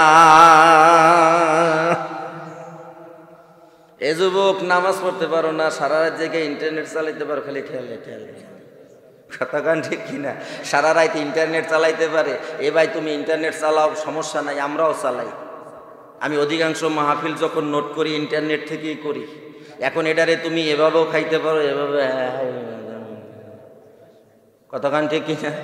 তোমার ব্যবহারের উপরে সেটা নির্ভর করে। আরে ভাই, এখন গুগলে এমন কিছু নাই যে পাওয়া যায় না, সুতরাং তুমি খালি ওটা উল্টো পাল্টা খোলো কেন, শর্টপোশাকের গুলা দেখো কেন? তুমি কি ওখানে ওয়াজ দেখো না? তুমি কি ওখানে ইসলামী বই দেখো না? ইসলামী জিন্দেগি নামে একটা মনসুর আহমদ সাহেবের একটা পুরো একটা পেজ আছে, গুগলের একটা সফটওয়্যার আছে, গুগলটার সফটওয়্যারটার নাম হলো ইসলামী জিন্দেগি, ওটাকে তুমি ডাউনলোড করো, সফটওয়্যারটা তুমি ইনস্টল করো, এরপর ওই একটা সফটওয়্যার থেকে তুমি যা পাবা তোমার গোটা জিন্দেগির জন্য, আর বাইরের কিছু দরকার নাই। সুতরাং সেগুলো তো যাবা না, যাবা তো অন্য জায়গায়, খালি শয়তান ঠেলে, বাম দিকে যা, বাম দিকে যা, ওই যে এই চটির উপরে আঙ্গুল লাগা, কথা কন ঠিক কিনা? বজা মুজবিরে যুবক, আজকে শরীরে তোমার শক্তি আছে না, মর্ধামি শক্তি আছে, চেহারার একটু লাবণ্য তো ভালো আছে, তোমার মতো কত সুন্দর সুন্দর রাজকুমার আর রাজকুমারী কবরের মধ্যে বইরা রয়েছে, তাদের আজকে হাড্ডি গুড্ডির খবর নাই, চেহারা সৌন্দর্যের খবর নাই, কথা বলেন ঠিক কিনা? আজকে সৌন্দর্যের বড়াই করো, আর মেয়েরা যদি একটু মাশাআল্লাহ চেহারা টেরা সুন্দর হয়, গায়ের রংটার একটু যদি খালি খালি আলকাতরা মার্কা হয়, ওরে বাপ রে বাপ, রাস্তার মধ্যে দিয়ে হাঁটে মনে হয় যেন একেবারে পুরো রাষ্ট্রন মেশিন যাইতেছে। রাগ করতেছেন? কথা সত্য না মিথ্যা? আমার ভাইরা, রূপের সৌন্দর্যের বড়াই কইরো না, এগুলা সব ক্ষণস্থায়ী, এগুলা চিরস্থায়ী না। চিরস্থায়ী সৌন্দর্য হলো তুমি জান্নাতে যাবা যখন তখন, কথা কন ঠিক কিনা? হ্যাঁ, হুসনে তেরা চাঁদে রোজ আখের ফানা হো যায়েগা, हुस्न तेरा चंदे रोज आखिर फना हो जाएगा, जिस पे तेरा नाज है ओ खाक में मिल जाएगा, जिस पे तेरा नाज है ओ खाक में मिल जाएगा। ও যুবক, আমার কলিজার টুকরা ভাইরা, বাংলাদেশে প্রতি বছর এখন তো খালি করোনায় আমাকে ঠেকাইছি, আসলে করোনায় তো ঠেকাই নাই, বরং অন্যটাই খাইছে, কথা কান ঠিক কিনা? কালিমা যত সমস্যা মাহফিল নিয়ে, অন্য কোনো জায়গায় সমস্যা নাই, কথা কান ঠিক কিনা? আমার ভাইরা, আমার বাংলাদেশে প্রায় জেলায়, আমার বিশেষ করে ঢাকা সিটি আশপাশে অনেক জায়গায় যুবকদের মাহফিলগুলো, বিশেষ করে সংগঠন ক্লাব, যুব ক্লাবের উদ্যোগের মাহফিলগুলো আল্লাহ তাআলা আমারে বেশি নেয়। আমার ভাইরা, প্রায় আমি এই কথাটা বলি, ও যুবক, সৌন্দর্যের বড়াই কইরো না, তোমার এই সুঠম দেহের বড়াই তুমি করো না। তবে বর্তমানে তো যুবকদের সুঠম দেহ নাই, কারণ ডাইল খাইতে খাইতে পুরো ফাইল, আমার ভাইয়ের আল্লাহ মাফ করুন, সকলে বলি আমিন। এ ভাই, সৌন্দর্যের বড়াই করো না, চেহারার বড়াই করো না, এগুলো তো মাটির খোরাক হয়ে যাবে একদিন, ঠিক কিনা কন? হুসনে তেরা চাঁদে রোজ আখের ফানা হো যায়েগা, হুসনে তেরা চাঁদে রোজ আখের ফানা হো যায়েগা। তোমার এই সৌন্দর্য আখের ফানা হয়ে যায়গা, একদিন তোমার এই সৌন্দর্য বিলীন হয়ে যাবে। জিস পে তেরা নাজ হায় ও খাক মে মিল যায়েগা। যেই চেহারা নিয়া, যেই সৌন্দর্য নিয়া ও বোন তুমি গর্ব করো, অহংকার করো, তোমার এই সৌন্দর্য একদিন মাটির সাথে মিলেমিশে একাকার হয়ে যাবে, ঠিক কিনা? আরো জোরে বলেন ঠিক কিনা? कैसे कैसे ताजदारों, कैसे कैसे ताजदारों रानियां शहजादियां, कैसे कैसे ताजदारों रानियां शहजादियां। আমার ভাইরা, कैसे कैसे ताजदारों रानियां शहजादियां, কত সুন্দর সুন্দর রাজকুমার আর রাজকুমারী। রানী রাজা ছিল না, ছিল না? হ্যাঁ, জোরে কন। কত সুন্দর সুন্দর রাজা রানী, রাজকুমার রাজকুমারী, শাহজাদা শাহজাদি, কত সুন্দর তারা সৌন্দর্যের বর্ণনা করত, বড়াই করত। কোথায় হারিয়ে গেল তাদের আজকে শেখলে সুরত কেয়া হই? তাদের কত সুন্দর চেহারার কি হয়ে গেল? মাটি খুঁড়ে দেখবেন এখন আর হাড্ডিগুলাও পাওয়া যায় না, মাটির সাথে মিলেমিশে একাকার হয়ে গেছে। গর্ব কইরো না, অহংকার কইরো না, বরং তোমার যে আল্লাহ একটু সুন্দর বানাইছে এই জন্য তুমি বেশি বেশি আল্লাহর গোলামি করো। কথা বলেন ঠিক কিনা? এখন তো আমাদের, আরে ভাই একটু কণ্ঠ সুর ভালো হইলে খালি ঘরের মধ্যে বিস্কুল, এমনকি পায়খানার মধ্যে যাই, পায়খানার মধ্যে যাইও সুর দেয়। ওই কমি না, এই তোর সুন্দর কণ্ঠ দেশে আল্লাহ, ওই কণ্ঠ দিয়ে তুই সুর দিয়ে কোরআন শরীফ পড়বি। এই জন্য তোর এই হিন্দি গান গাওয়ার জন্য সুন্দর কণ্ঠ দেয় না, ফাটিয়া যায়, গোটা ফাটিয়া যায়, এই জন্য তোমার কণ্ঠ দিছে। কথা বলেন ঠিক কিনা? कैसे कैसे ताजदारों बादशाह चल बसे, कैसे कैसे ताजदारों बादशाह चल बसे। ओ खजीना बाला खाना शान शौकत क्या हुई, ओ खजीना बाला खाना शान शौकत क्या हुई। আজকে ক্ষমতার বড়াই দেখাও, মাতবাড়ি দেখো, যা মনে চাই তাই দেখো, সামনে পড়লে মনে হয় যেন খাইয়ে ফেলাবা। আমরাও বাইশে আসি নাই, আমরাও স্বাধীন রাষ্ট্রের স্বাধীন নাগরিক। কথা বলেন ঠিক কি না? সুতরাং কাইসে কাইসে তাজদারো বাদশাহ চল গেছে, তোমাদের চাইতে কত ক্ষমতাশালী রাষ্ট্রপ্রধান আজকে চলে গেছে, কুত্তা এখন মতলেও সে কিছু কইতে পারে না। কথা বলেন ঠিক কি না? মাইন্ড করতেছেন? আপনারা যদি বগুড়া যান, বগুড়া মেইন শহরে ঢোকার আগে হাতের ডান পাশে পাকিস্তান আমলের একজন নাম করা ব্যক্তি মোহাম্মদ আলী, ও মুরব্বী নাম শুনছেন না? এই পাকিস্তান আমলের মোহাম্মদ আলী, ওরে বাপ রে বাপ, খালি পূর্ব পাকিস্তানটা ধমক দিলে পশ্চিম পাকিস্তানের মানুষগুলো এইরকম ক্ষমতা ছিল। আজকে কবরের মধ্যে পইরা রয়েছে, কুত্তায় যাইয়া তার কবরে পায়খানা করলো, কইতে পারবে না এ মরেছিল মুই হেই মোহাম্মদ আলী, কইতে পারবে কুকুর রে? সুতরাং তুমিও ভুললে যাইও না, তোমার অবস্থা ওরকম হতে পারে, ঠিক কিনা বলেন? कैसे कैसे ताजदारों बादशाह चल बसे, ओ खजीना बाला खाना शान शौकत क्या हुई, ओ खजीना बाला खाना शान शौकत क्या हुई। ওই ক্ষমতাদার রাজা বাদশারা চলে গেছে, তাদের ধন সম্পদ হীরা মানি ক্ষমতার কত বড় দাপট সব নিঃশেষ হয়ে গেছে। তোমারও হবে, আমারও হবে। ও যুবক, তোমার চেহারা একদিন মলিনতা আসবে, তোমার এই সুন্দর চেহারা একদিন সুন্দর থাকবে না। ও ঠিক কিনা কন? এক সময় তুমি কবা আল্লাহ, আর মানুষ শুনবে আল্লাহ আল্লাহ। তুমি কবা আল্লাহ, মানুষ শুনবে আল্লাহ। কানে ক্ষমতা কার হাতে? জোরে কন। এ সব ক্ষমতা আমার আল্লাহর হাতে, ভুলে যেও না। ইন্না বাতশা রাব্বিকা লাশাদীদ। আল্লাহ কয় আমি ধরি না ধরি না ধরি না, আর একবার যদি ধইরা ফেলাই তোর 14 গোষ্ঠী মিললেও তারে আর ছাড়াইতে পারবি না। কথা বলেন ঠিক কিনা? সুতরাং আমরা যৌবনের বড়াই করব না, সৌন্দর্যের বড়াই করব না, সম্পদের নয়, ক্ষমতার নয়, এ সব কিছু অস্থায়ী, আর আমার আল্লাহর ক্ষমতা চিরস্থায়ী। কথা কন। কুল্লু মান আলাইহা ফান ওয়া ইয়াবকা ওয়াজহু রাব্বিকা যুল জালালি ওয়াল ইকরাম ফাবিআইয়ি আলাই রাব্বিকুমা তুকাযযিবান। পবিত্র কোরআন শরীফের ২৭ পারা সূরা আর রহমানের ৩৩ নম্বর আয়াত আল্লাহ কয় ওয়া কুল্লু মান আলাইহা ফান। ওই মাফ করে দাও, ক্ষমতা দাও। আল্লাহ কয় কুল্লু মান আলাইহা ফান, জানিয়ে বড়াই করো, ওটা একদিন ধ্বংস হয়ে যাবে। কথা কন, কুল্লু মান আলাইহা ফান, জানিয়ে বড়াই দেখো বন্দুক গুলি অমুক সমুক এটা সেটা সব একদিন বিলীন হয়ে যাবে। ওয়া ইয়াবকা ওয়াজহু রাব্বিকা যুল জালালি ওয়াল ইকরাম, আর তোমার মহাপ্রতাপান্বিত রব্বুল আলামিন সম্মানিত খোদার এই তিনি বাকি থাকবেন, তার কোনো ক্ষয় নাই, তার কোনো লয় নাই। সেদিন আল্লাহ তাআলা বাইসে বাইসে ধৈরা তারপরে আল্লাহ ফেরেশতাদেরকে ডাইকে কইবে খুজুহু ফাগুল্লুহু সুম্মাল জাহিমা সাল্লুহু সুম্মা ফি সিলসিলাতিন জারউহা ৭০ যিরাআন ফাসলুকু, একেবারে জাহান্নামের মধ্যে ফেলাই দিও। কথা কন ঠিক কি না? সুতরাং মরার আগে মরো, সোজা হওয়ার আগে সোজা হও। কথা কন ঠিক কি না? কথা কন ঠিক কি না?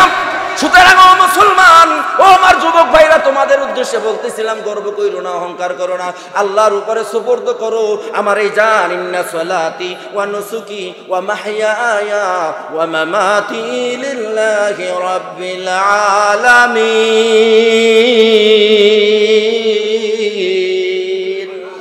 আমার জান, আমার মাল, আমার কোরবানি, এক কথায় আমার বলতে কিছুই নাই, সব কিছু আমার মালিকের জন্য উৎসর্গিত। কথা বলেন ঠিক কিনা?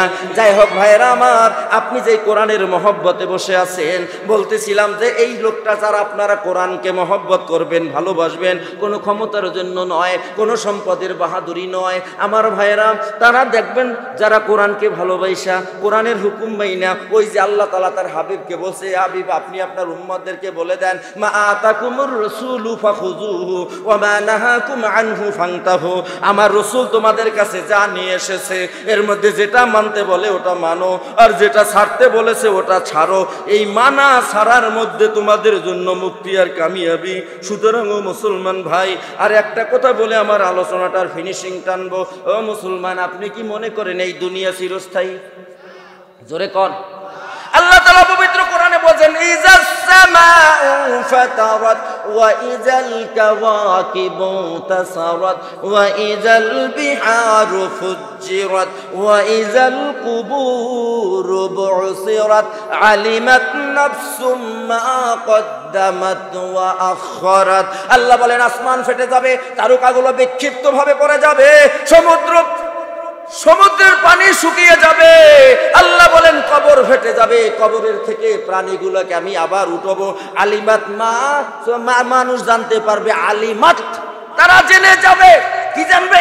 আগে কি পাঠাইছে, পরে কি পাঠাইছে, এক কথায় তারা কি আমল করেছে তারা জেনে যাবে। কথা বলেন ঠিক কি না? সুতরাং আমার ভাইরা, কোনো কিছু স্থায়ী, আবার কোন জোরে কোন স্থায়ী? হ্যাঁ, আহা, আপনি কি মনে করছেন আপনি মারা যাবেন না? আলোচনার কিন্তু ফিনিশিং এর দিকে যাচ্ছে, কথা বলতে হবে। আমরা কি মারা যাব না? হ্যাঁ, আল্লাহ কি আমাকে অযথা বানাইছে, বেহুদা বানাইছে? আরে মিয়া, আল্লাহ বেহুদা বানাইবে কেন? আপনি সাধারণ যে একটা ওই যে গাছে কোন রকম বাকল দিয়ে একটা বেড়ার মধ্যে বান দেন, এই বানটা কি আপনি অযথা দেন? কথা বলেন না কেন? অযথা দেন? তাহলে আল্লাহ কেন অযথা সৃষ্টি করবে? হ্যাঁ, কথা বলেন ঠিক কিনা? أفحسبتم أنما خلقناكم عبثا وأنكم إلينا لا ترجعون। আল্লাহ বলে আফাহাসিবতুম, তুমি কি ধারণা করেছো? আফাহাসিবতুম আন্নামা খলাকনাকুম আবাসা, তুমি কি ধারণা করেছো আমি তোমারে অযথা নিষ্প্রয়োজন বানাইছি? ও আন্নামা, এবং আল্লাহ তাআলা পড়তে বলতেছেন, আল্লাহ বলতেছেন যে তোমারে আমি অযথা বানাই নাই, বেহুদা বানাই নাই, প্রয়োজন ছাড়া বানাই নাই। তুমি কি ধারণা করছো আমি তোমারে বেহুদা বানাইছি? আফাহাসিবতুম আন্নামা খলাকনাকুম আবাসা ওয়া আন্নাকুম ইলাইনা লা তুরজাউন, আর তুমি কি ধারণা করছো আমার কাছে তোমার ফিরে আসা লাগবে না? কি কর, জোরে কর। খাটের তলে থাউন যাইব না? পারবেন? খাটের তলে লুকিয়ে থাকলে আজরাইল অনে দেখবে না, তাই না? আহা, ये चमन सहारा भी होगा ये खबर बुलबुल को दो, ये चमन सहारा भी होगा ये खबर बुलबुल को दो, ताकि अपनी जिंदगी को सोच कर कुर्बा करें, ताकि अपनी जिंदगी को सोच कर कुर्बा करें। आहा, अफहसिबतुम अन्नमा खलकनाकुम अबसन व अन्नकुम इलैना ला तुरजाऊन।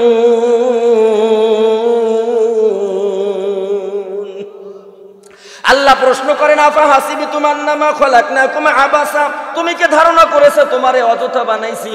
তুমি কি মনে করেছো আমার কাছে তোমার ফিরে আসতে হবে না? কত সুন্দর ব্যাখ্যা কবি করেছে, ইয়ে সামন সাহারা বি হোগা ইয়ে খবর বুলবুল কো দো। আল্লাহ এখানে কবি বুলবুল পাখিকে উদ্দেশ্য করে মানুষদেরকে বুঝাইতেছে, এই বুলবুল পাখি, তুই যে ফুল বাগানে ফুল থেকে সে ফুলে তুই যে মধু খেয়ে বেড়াচ্ছ, ইয়ে সেমন সাহারা বি হোগা, এই বাগান একদিন সাহার হয়ে যাবে, বিরান হয়ে যাবে। অর্থাৎ ও দুনিয়ার মানুষ, এই দুনিয়ায় আনন্দ ফুর্তি করে যা মনে চাই তাই করে বেড়াচ্ছ, এই দুনিয়া একদিন বিরান হয়ে যাবে, এই দুনিয়া একদিন লয় হয়ে যাবে, ক্ষয় হয়ে যাবে। সুতরাং সুস করবা করে, সুতরাং ও মানুষ, তুমি দুনিয়ার প্রত্যেক মুহূর্তের নিঃশ্বাসগুলো তুমি হিসাব করে ফেলো, কারণ সুম্মা লাতুসআলুন্না ইয়াউমাইযিন আনিন নাঈম, কারণ আমার প্রত্যেকটা নিয়ামতের হিসাব তোমাকে আমি আল্লাহর কাছে দিতে হবে, বলেন ঠিক কিনা? সুতরাং আইলাম আর পাইলাম, খাইলাম আর গেলাম, ভাবি কিছুই বুঝলাম না, পুতর যেটাই তোরে বুঝাই দেবো সেদিন, কথা কান ঠিক কিনা? হ্যাঁ, আহা, একদিন মাটির ভিতরে হবে ঘরে মন আমার, এই কয়ে দেয়, একদিন মাটির ভিতরে হবে ঘরে আমার। কথাটা কি সত্য না মিথ্যা? এর মধ্যে যদি ঢোলে বাড়ি দেয়, কাল বুঝে গেল এটা নিয়ে তামাশা করছে, কথা কন না কা? অথচ হ্যাঁ যাইয়া বুড়ে বুড়ে খাটাসের গুলা করে, হ্যাঁ,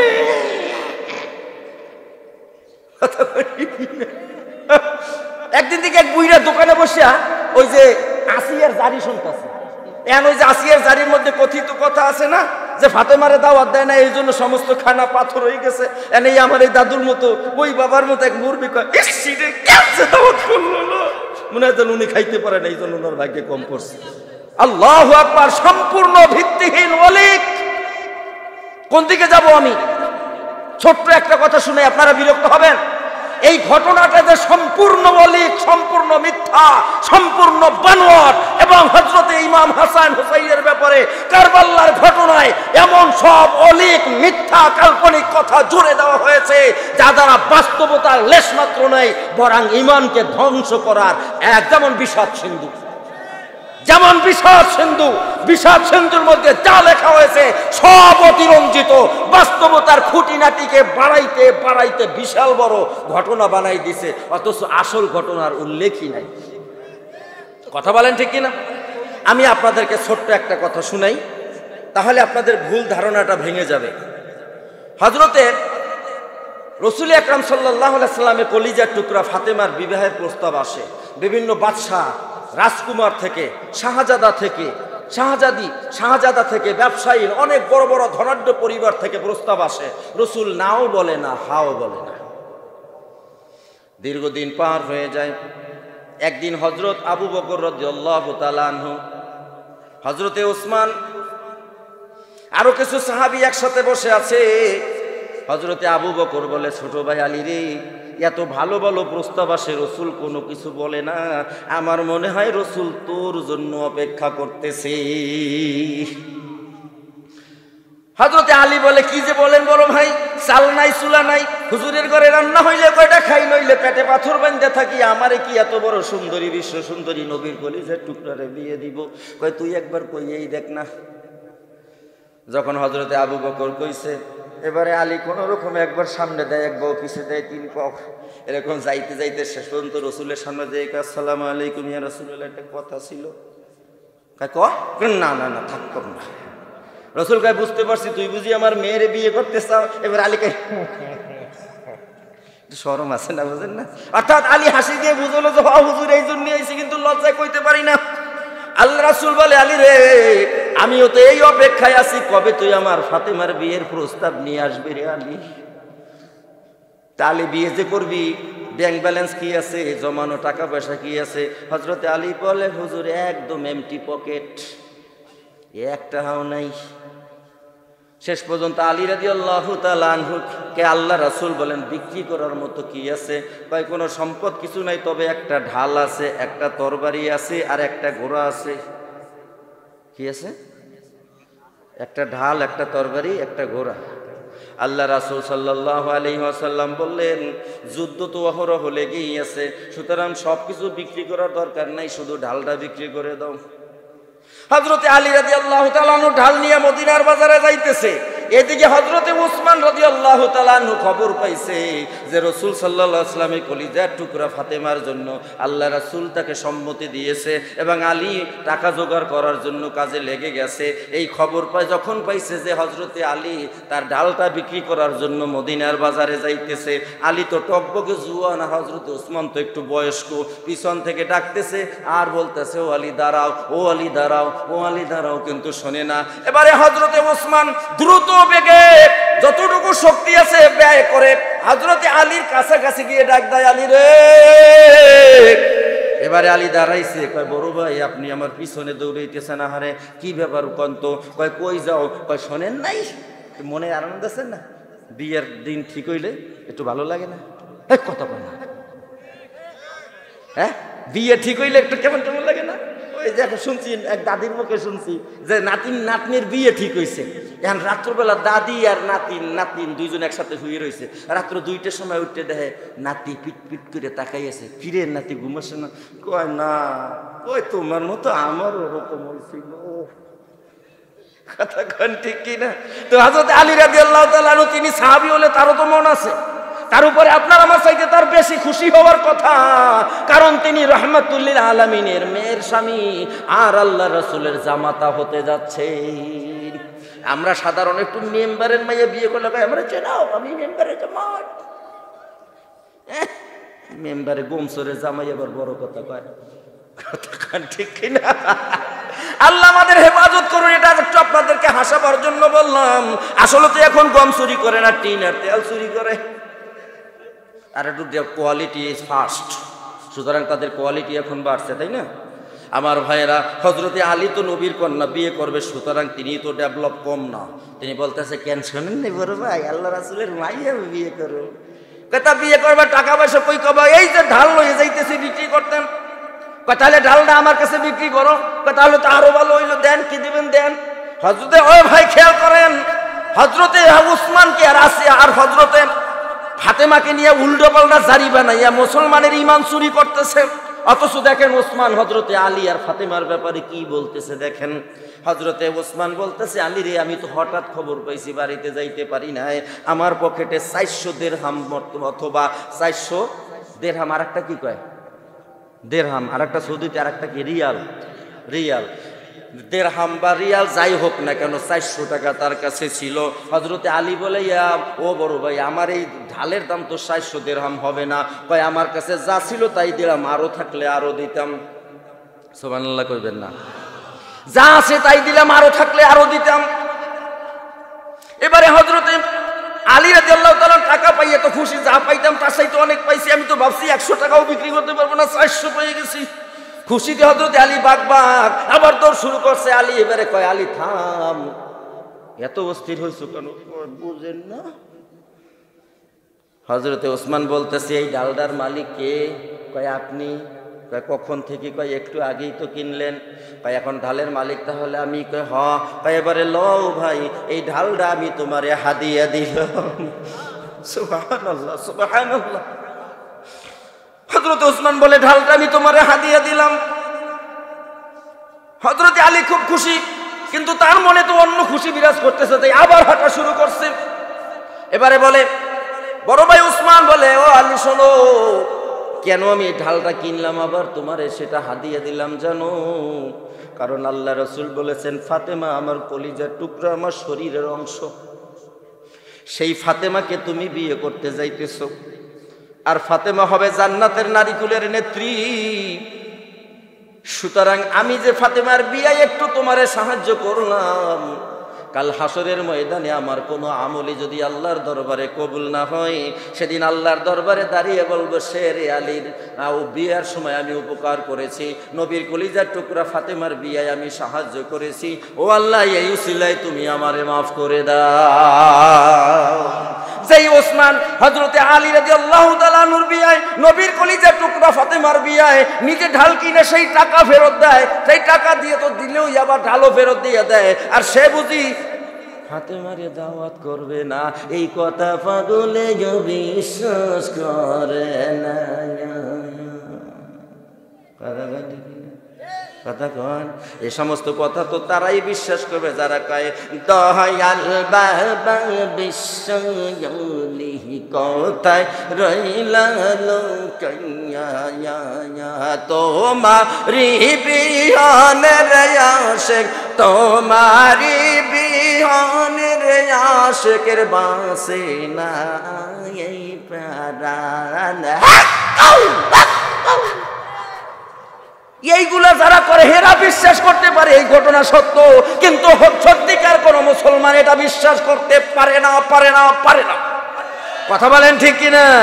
আর ওই যে বাংলাদেশে আরেকজন বক্তা আছে, কেরামান কাতিবিন রোজা হাসরের দিন আল্লাহর কাছে যদি করে ফরিয়াদ, শুনেন না হেন? কেরামান কাতিবিন রোজা হাসরের দিন আল্লাহর কাছে যদি করে অভিযোগ, আমি বলবো দুনিয়ায় ছিলাম ল্যাংটা বাবার লোক। এটা যে বলে ওর জ্ঞান ঠিক আছে, কয় কেজি গাঞ্জা খাইছে? হ্যাঁ, মাঝে মাঝে ঢাকা সিটির মাহফিলে বলি প্রশাসন ভাইকে দেখলে কই ও ভাই আপনারা মাদ্রাসায় খোঁজ ধরতে যান, অস্ত্র ধরতে যান মাদ্রাসায়? না, মাদ্রাসায় যাওয়ার দরকার নাই। বাংলাদেশে যত জায়গায় উরুষ হয় 3 দিন 4 দিন ব্যাপী, ওখানে যাই 144 দ্বারা জারি কইরা গাজা খোঁজেন, মনকে মন টনকে টন পাইবেন, কারণ যেখানে আছে খাজা ওখানে আছে গাঁজা। কথা কান ঠিক কিনা? হ্যাঁ, আমি তাই মাঝে মাঝে বলি কেরামান কাতিবিন পাইবে যে দিন, কেরামান কাতিবিন পাইবে যে দিন, তোরা যারা ছিলি ল্যাংটা বাবার লোক জুতা মাইরা কইবে এবার জাহান্নামে। কথা কান ঠিক কিনা? সুতরাং এই সমস্ত ভণ্ডামি ছাগলামি তারাই বিশ্বাস করে যারা ইসলাম নিয়ে খেল তামাশা করে, ঠিক কিনা? কোন মুসলমান এটা মানে না, কোন মুসলমান এটা বিশ্বাস করতে পারে না। কথা বলতে বলতে একটু ফাঁকে চলে গেছি, আসেন এবারে আবার আমরা আসল রাস্তায় চলি। আমার ভাইরা বলতেছিলাম কোরআনের উপরে যারা অগাধ বিশ্বাস থাকবে, কোরআন দিয়ে যারা জীবন সাজাবে, কোরআনই তার একমাত্র কনস্টিটিউশন হবে, কোরআনই হবে তার চলার পথে। ও ফামান তাবিয়া হুদায়া ফালা খাউফুন আলাইহিম ওয়ালা হুম ইয়াহজানুন। কোরআন দিয়া যে জীবন সাজাবে, কোরআন মানবে আর তরিকাটা রাসূলের তরিকা গ্রহণ করবে, আল্লাহ কয় তাতানাজ্জালু আলাইহিমুল মালাইকা, ওই ব্যক্তির মরণের সময় আল্লাহ তাআলা ফেরেশতা পাঠাবেন। এ দাঁড়িয়ে পাকা বাবাজিরা কোরআন পড়তে পারেন তো? আহা, কোরআন পড়তে পারি না কিন্তু পুঁথি পড়তে পারি, আসি না নাই? আরে ভাই, তেলাওয়াতে কোরআন আফজালুল ইবাদাতি তিলাওয়াতুল কোরআন। নফল ইবাদতের মধ্যে সবচাইতে শ্রেষ্ঠ ইবাদত হইল কোরআন তেলাওয়াত। কারণ কি জানেন? কারণ এই কোরআনটার একটা নাম হইল কালামুল্লাহ। কালামুল্লাহ মানে কি? আল্লাহর কথা। কালামুল্লাহ মানে কি? আল্লাহর কথা। তুমসা কুই হামদম, तुमसे कोई हमदम कोई दम सज नहीं है, बाती तो है हर दम मगर आवाज नहीं है, बाती तो है हर दम मगर आवाज नहीं है। अल्लाहु আকবার বলেন। কোরআনের নাম হইল কালামুল্লাহ।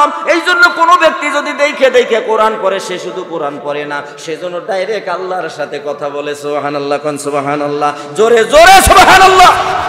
সুতরাং আমার ভাইয়েরা, যে ব্যক্তি ব্যক্তি কোরআনকে মানলো, কোরআন দিয়া জীবন সাজাইলো, তার মরণের সময় আল্লাহ তাআলা ফেরেশতা পাঠাইবেন। এখন মাওলানা খেয়াল করেন, মাওলানা আবুল আইস সমরকন্দি রহমাতুল্লাহ আলাইহি তানবিহুল গাফিলিন নামক কিতাবের মধ্যে, মাওলানা আবুল হাসান রওজাতুস সালেহিন নামক কিতাবের মধ্যে বলে, এই যে আল্লাহ বলেন তাতানাজ্জালু আলাইহিমুল মালাইকা, তাদের জন্য ফেরেশতা পাঠানো হবে। এই ফেরেশতা যেন তেন কোনো ফেরেশতা না, আল্লাহ তাআলা এই কোরআনকে একজন ফেরেশতার সূরত দিয়া ওই কোরআনের মহব্বত যার অন্তরে ছিল তার সামনে দাঁড় করাইয়া দিবে।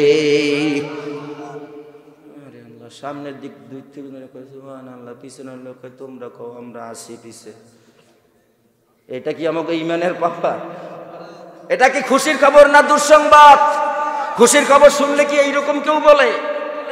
10 টাকা পোলায় যদি খালি মোটামুটি ভাবে খেলাধুলায় অংশগ্রহণ করে আর 100টা পুরস্কার পাইছে, পাশের বাড়ির বাড়ি ও ভাই শুনছে কি জানালে যারা শুনছে কি আমার বলে হাডুডু খেলাই 100 টাকা পাইছে, এটা কইতে পারে, আপনি চিল্লাইতে পারেন, আর কোরআন আপনার সামনে দাঁড়াই যাবে, এটা শুনলে সুবহানাল্লাহ। এটা জোরে বলা, মোহাব্বতে বলা উচিত কিনা? জোরে বলেন সুবহানাল্লাহ।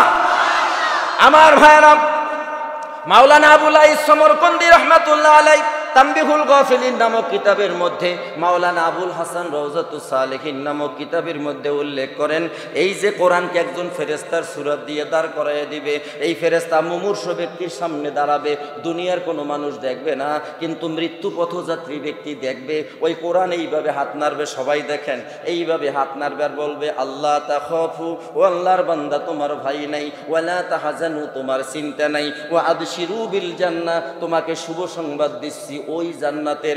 ওই জান্নাত যখন বলবে, সাথে সাথে বান্দার জান্নাতটা আল্লাহ তাআলা বান্দার চোখের সামনে তুলে ধরবে। আরো জোরে সুবহানাল্লাহ। সুতরাং আমার ভাইরা, এখন আমি 100 মাইল বেগে আমার গাড়ি চালাচ্ছি, খুব খেয়াল করেন, সর্বোচ্চ 10 মিনিটে কথা শেষ করে দেব।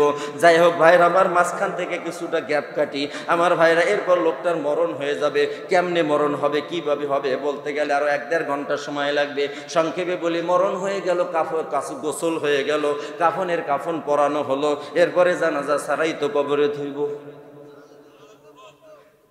জানাজার পরে যখন ওই বান্দারে কবরে রাখবো, আল্লাহ রাসূল বলেন ইজা উদি আল মাইয়িতু ফি কবরিহি জা আল কুরআনু ইনদা রাসিহি।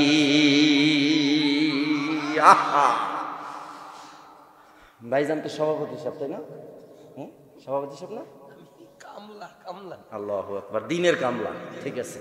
আমার ভাইরা, মস্ত বড় এক জান্নাতি কাজ করে যাচ্ছেন, এজন্য আমার ভালো লাগবে ভাইজান, একটু খেয়াল করে শোনেন, কি খেদমতটা আপনি করলেন, দিনের জন্য কি উপকারটা আপনি করলেন। দেখেন, যদি এইভাবে আপনি কোরআনের পিছনে লেগে থাকেন, ও ভাই দেখবেন আপনার মান, ইজ্জত, সম্মান, আপনি কোরআনরে যত আঁকড়ে ধরবেন, কোরআন আপনার ইজ্জত তত বাড়াইয়া দিবে। কথা বলেন ঠিক কিনা? আমার ভাইরা, আল্লাহ রাসূল সাল্লাল্লাহু আলাইহি ওয়াসাল্লাম বলেন, এই কোরআনকে যে মহব্বত করলো, কোরআনের বাগান যে সাজাইলো, কোরআন পড়ার জায়গা যে তৈরি করে দিল, আমার ভাইরা, আমি মাঝে মাঝে একটা কথা বলি, এই মুরব্বীরা শোনেন, মাঝে মাঝে আমি একটা কথা বলি, এটা কিন্তু কোনো দলিল নিয়েন না, এটা কোনো দলিল নিয়েন না, আমি জিহাদির কথা। সেটা কি? আমি মাঝে মাঝে বলি, কথাও সত্য, ফজিলতের দিক থেকে, শ্রেষ্ঠত্বের দিক থেকে মসজিদ হলো 1 নাম্বার, ঠিক কিনা? কিন্তু গুরুত্বের দিক থেকে মাদ্রাসা হলো 1 নাম্বার। কথা বুঝেন নাই? তাহলে বুঝাইয়া বলি, আপনি যদি সূরা পড়েন আলহামদুলিল্লাহি রাব্বিল আলামিন, এইরকম সূরা পড়ে নামাজ পড়লে তো 71 রক্তের সওয়াব দেবে, তাই না? হ্যাঁ, তাহলে কি হবে? এইরকম সূরা পড়ে যদি আপনি হেরাম শরীফের মধ্যে যেয়ে নামাজ পড়েন, নামাজ কবুল হইবে। আর যদি আপনি মাদ্রাসায় পড়েন, সূরা কেরাত শুদ্ধ করেন, এরপরে খেতে কাম করতে যাইয়া বাতরের মধ্যে দাঁড়ায়, বাতর চিনেন তো আপনারা? কি করেন? বাতরই করেন। বাতরের উপরে দাঁড়াইয়া আল্লাহু আকবার বলে এরপরে নামাজ পড়েন, আলহামদুলিল্লাহি রাব্বিল আলামিন আর-রহমানির রহিম। এভাবে সুন্দর উচ্চারণের মাধ্যমে সহি শুদ্ধ তেলাওয়াত করে যদি আপনি নামাজ পড়েন, তাহলে এই নামাজ 100% কবুল হওয়ার সম্ভাবনা রয়েছে। এবারে আপনারা বলেন, এই কিরাত সহি শুদ্ধভাবে পড়তে হইলে তো মসজিদেই পড়া যায় নাকি মাদ্রাসায়? তাহলে বলেন, সকল ইবাদত আপনার নামাজ হইল মুসলমানের ইবাদতের মূল ইবাদত, আর এই ইবাদতের ভিতরে যে সূরা কেরাত পড়তে হয় এগুলো শুদ্ধ করার জন্য মাদ্রাসায় যেতে হয়। এই জন্য বলি ফজিলতের দিক থেকে মসজিদ 1 নাম্বার, গুরুত্বের দিক থেকে মাদ্রাসায় 1 নাম্বার। সুতরাং যারা মাদ্রাসায় দান করলো, মাদ্রাসা করলো, মাদ্রাসায় সহযোগিতা করলো, তারা সরাসরি কোরআনের বন্ধু হয়ে গেল। আল্লাহু আকবার। আমার ভাইয়েরা খেয়াল করেন, আল্লাহ রাসূল বলেন ইজা উদি আল মাইয়িতু ফি কবরিহি জা আল কুরআনু ইনদা রাসিহি। এই ব্যক্তিকে যখন কবরে রাখা হয়, মুনকার নকির কবরে ঢোকার আগেই কোরআন এসে ইনদা রাসিহি মাথার কাছে দাঁড়াইয়া যায়। সুবহানাল্লাহ, আস্তে কইেন। কোরআন কোথায় দাঁড়ায়? ইনদা রাসিহি। রাসূলের পাক জবান জা আল কুরআনু ইনদা রাসিহি, কোরআন এসে মাথার কাছে দাঁড়িয়ে যায়। কোন সময় আসে?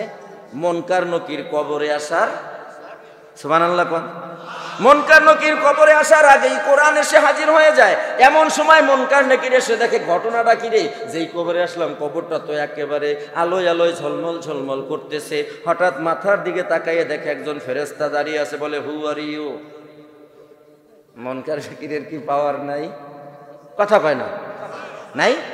মুনকার নকির বলে কে তুমি? এবার আপনারা বলেন মুনকার নকিরের সাথে কোরআনের পাওয়ার কম না বেশি? জোরে কন। 1000 দরবেশ আর একজন আলেম, ওই 1000 দরবেশ আর একজন আলেমের পায়ের জুতোর সমতুল্য না। ঠিক তেমনি ভাবে হাজার লক্ষ কোটি ফেরেশতা কোরআনের একটা আয়াতের সামনে কিচ্ছু না। যখন মুনকার নকির বলে হু আর ইউ, না সরি কে তুমি, কোরআনের কি পাওয়ার নেই? কোরআন আমার দিকে দেখেন। মাওলানা আবুল আইস সমরকন্দি রহমাতুল্লাহি আলাইহি তামবিহুল গাফিলিন নামক কিতাবের মধ্যে বলেন, তখন কোরআন রূপী ফেরেশতা বলে চুপ, চিল্লা চিল্লি করো না, আমার বন্ধুর ঘুম ভেঙে যাবে। जो तू मेरा तू सब मेरा, जो तू मेरा तू सब मेरा, फलक मेरा जमी मेरी,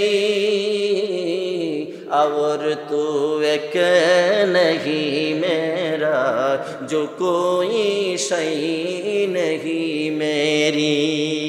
আল্লাহ যদি বান্দার হইয়া যায় মাল্লাহুল মাওলা ফালাহুল কুল, যে বান্দার জন্য আল্লাহ হয়ে যায় গোটা দুনিয়া বান্দার গোলাম হয়ে যায়। সুবহানাল্লাহ বলেন, আরো জোরে বলেন সুবহানাল্লাহ। সুতরাং আমার ভাইয়ের, আমি আলোচনায় আর সামনের দিকে বাড়তে চাই না, সংক্ষেপে কথাটুকু শেষ করে দেই।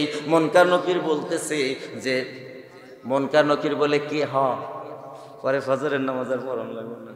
আমার ভাইরা, মুনকার নকির যখন বলে কে তুমি, কোরআন বলে চুপ, চিল্লা চিল্লি করো না, মৃত্যু নামক এক কঠিন পথ পাড়ি দিয়া আমার বন্ধু এখন কবরে একটু আরামের ঘুম ঘুমাইতেছে, ঘুম ভাঙানো যাবে না।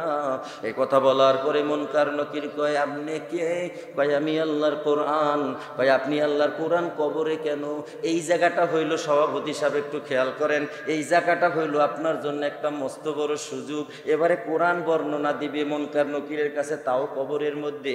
কোরআন কয় এই মুনকার নকির শোন, এই যে আল্লাহর বান্দা শুয়ে রইছে, এই বেচারা দুনিয়া বেশি একটা আমল ভালো নাও করলেও কোরআনের একটা বাজার সাজাইছে।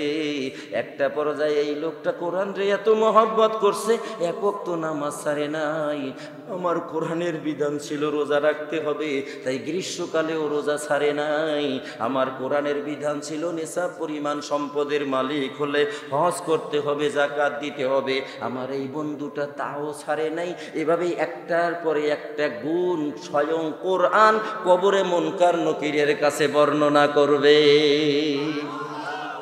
এ কথা শোনার পরে মুনকার নকির বলে যে আমরাও তো আল্লাহর নির্দেশে আসছি 3টা প্রশ্ন করার জন্য। কয়টা?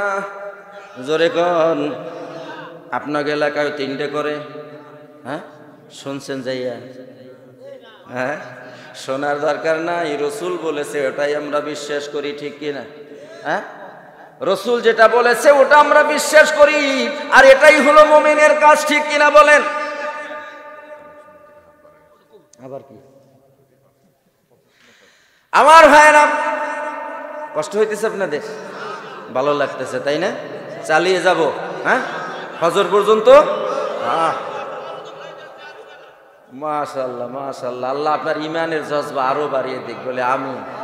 আমার ভাইয়েরা, এবারে কোরআন রূপী ফেরেশতাকে মুনকার নকির বলতেছে, আমরাও তো আল্লাহর নির্দেশে আসছি তিনটা প্রশ্ন করার জন্য। প্রশ্ন তিনটা কি খুব কঠিন? কঠিন। তোমার রবকে? সবাই বলতে পারবে আমার রব আমার আল্লাহ। তোমার দিন কি? সবাই বলবে ইসলাম। তোমার নবীকে? বলবে মুহাম্মদুর রাসূলুল্লাহ। এই ছোট্ট বাচ্চাটাও বলতে পারবে, ঠিক কি না? কিন্তু কবরে কি এত সহজ হবে? কবরে প্রশ্নের উত্তর আপনার জবানে আসবে দুনিয়ার আমল অনুযায়ী। কথা বলেন ঠিক কি না?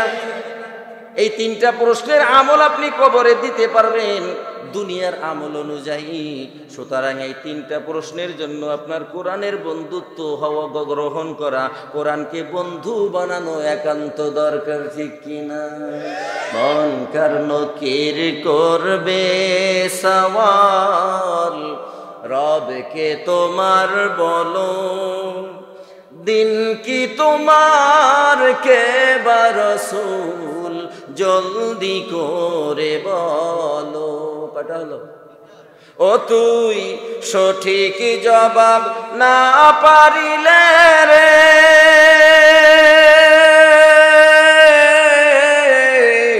সঠিক জবাব না পারিলে পড়বি ঘোরা ধারে। কবর ঘরের খবর নিলি না রে, ও তুই যাবি রে ভাই একা একা,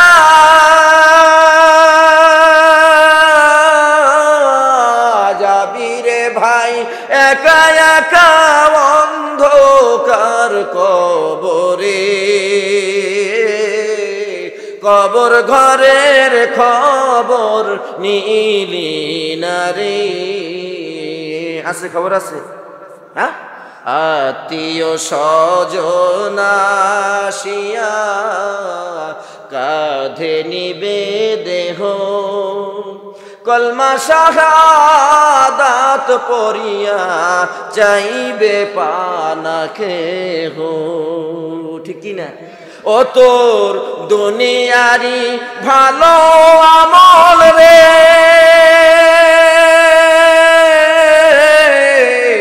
দুনিয়ারি ভালো আমল লাগবে পরপারে।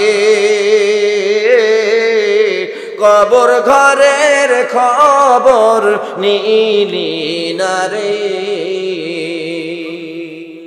আমার ভাইরা, দুনিয়ায় যদি কোরআনকে বন্ধু বানাইয়া যান, কবরের চিন্তা করণ লাগবে না। খেয়াল করেন এবারে কোরআন কি বলতেছে। কয় তিনটা প্রশ্ন করার জন্য আমরা আসছি। কোরআন জিজ্ঞেস করে উত্তর কোথায় পাওয়া যায়। এবারে মুনকার নকির বলে, কোরআনের সাথে সম্পর্ক থাকলে আল্লাহই তার ব্যবস্থা করে দেয়। কিসের সাথে সম্পর্ক? আহা, কোরআনের সাথে সম্পর্ক থাকলে আল্লাহই তার ব্যবস্থা করে দেয়। এ কথা বলার সাথে সাথে কোরআন বলে, কোরআনের সাথে সম্পর্ক ছিল বলেই তো আমি কোরআন কবরে হাজির হয়ে গেছি।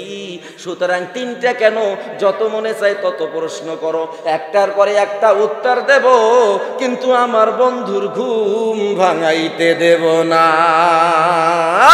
আল্লাহু আকবার, আর জোরে আল্লাহু আকবার। যত মনে চায় তত প্রশ্ন করো, একটার পরে একটা উত্তর দেব, কিন্তু আমার বন্ধুর ঘুম ভাঙাইতে দেব না।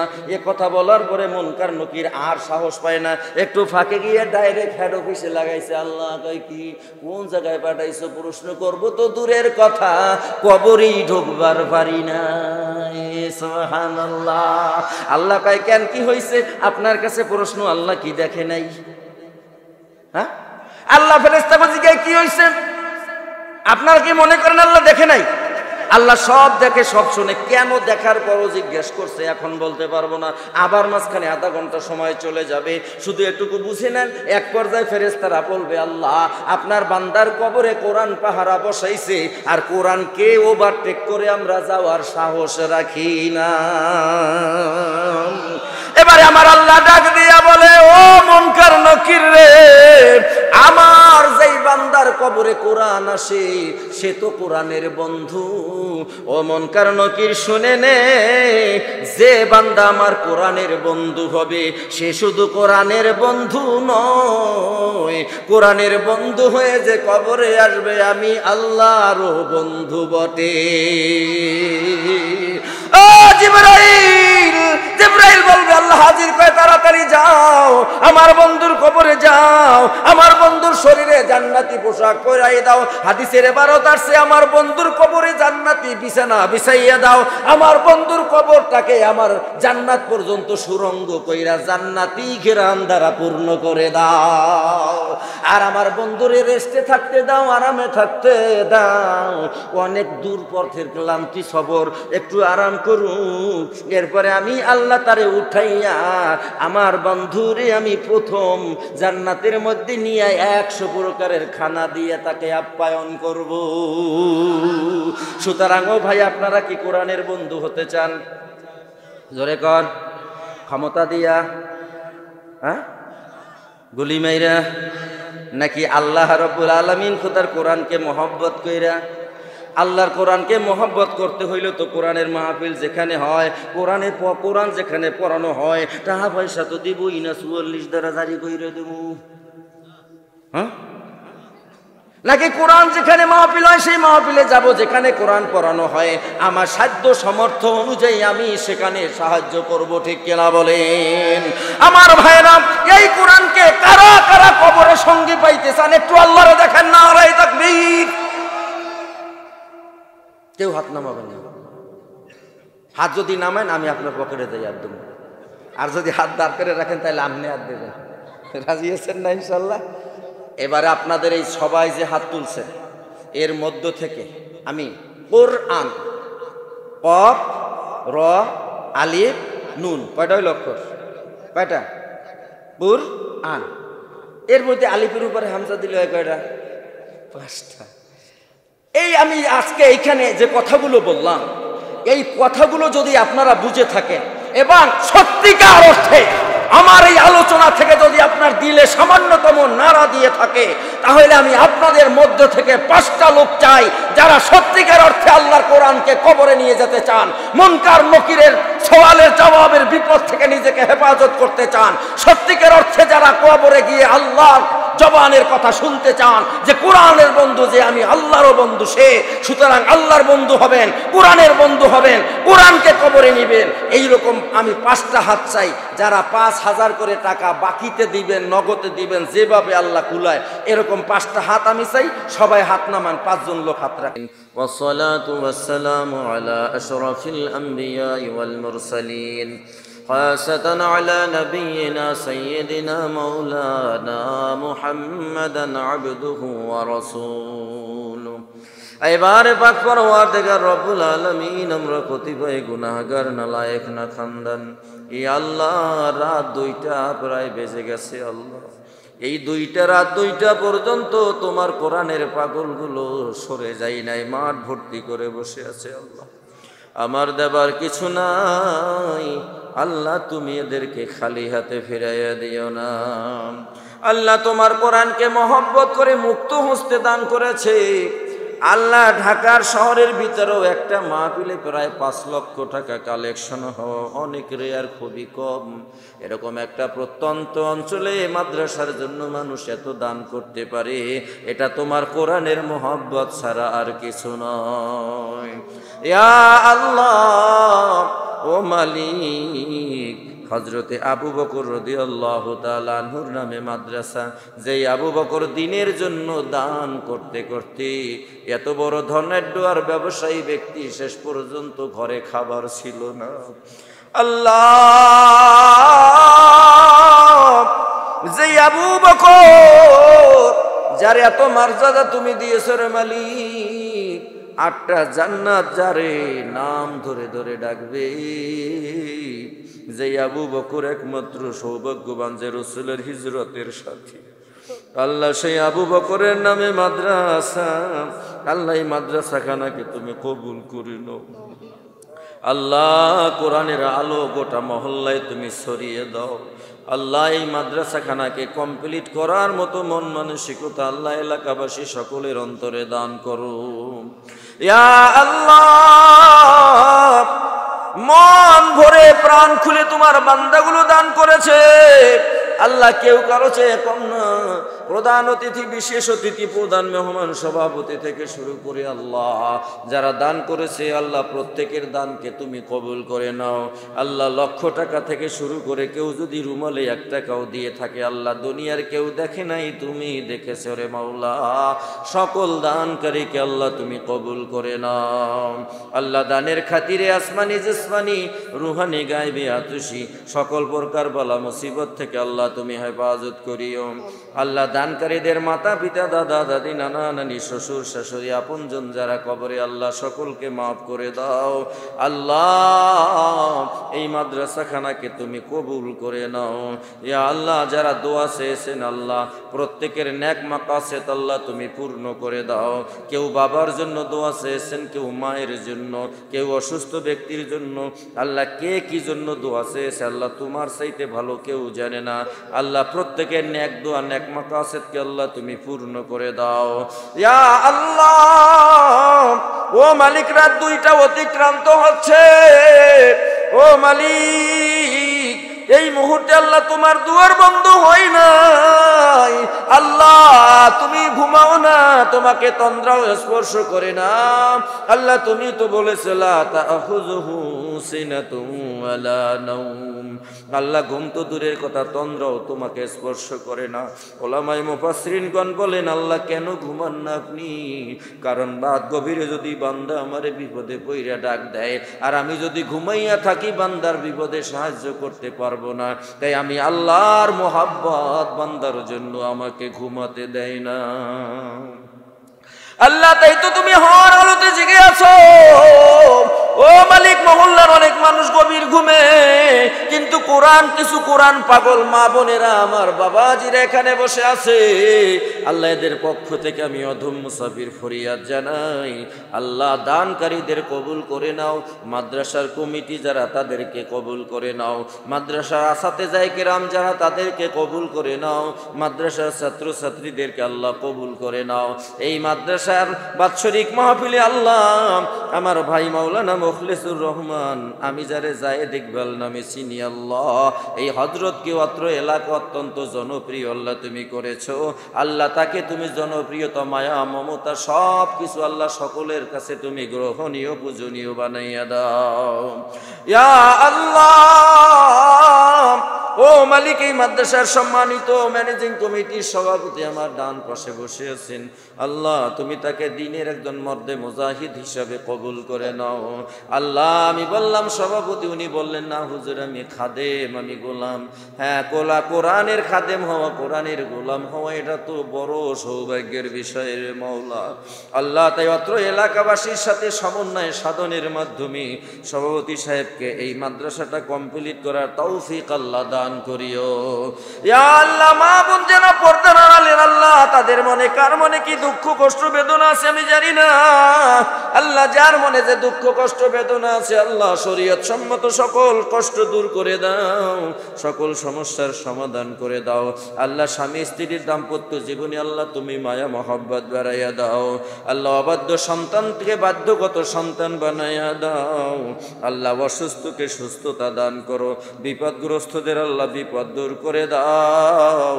অভাবীদের অভাব দূর করে দাও। ঋণগ্রস্তদের আল্লাহ ঋণ শোধ করার তৌফিক দাও। তাকাব্বাল মিন্না ইন্নাকা আনতাস সামিউল আলিম ওয়া তুব আলাইনা ইন্নাকা আনতাত তাওয়াবুর রহিম। আল্লাহুম্মা রাব্বানা তাকাব্বাল দুআনা ওয়া হাজাতিনা ওয়া মাকাসিদিনা ওয়া মুনাজাতিনা ইন্নাকা আনতাস সামিউদ দুআ। اللهم نور قلوبنا بنور القرآن وزين أخلاقنا بزينة القرآن سبحان ربك رب العزة عما يصفون وسلام على المرسلين آمين ثم آمين والحمد لله رب العالمين. السلام عليكم ورحمة الله.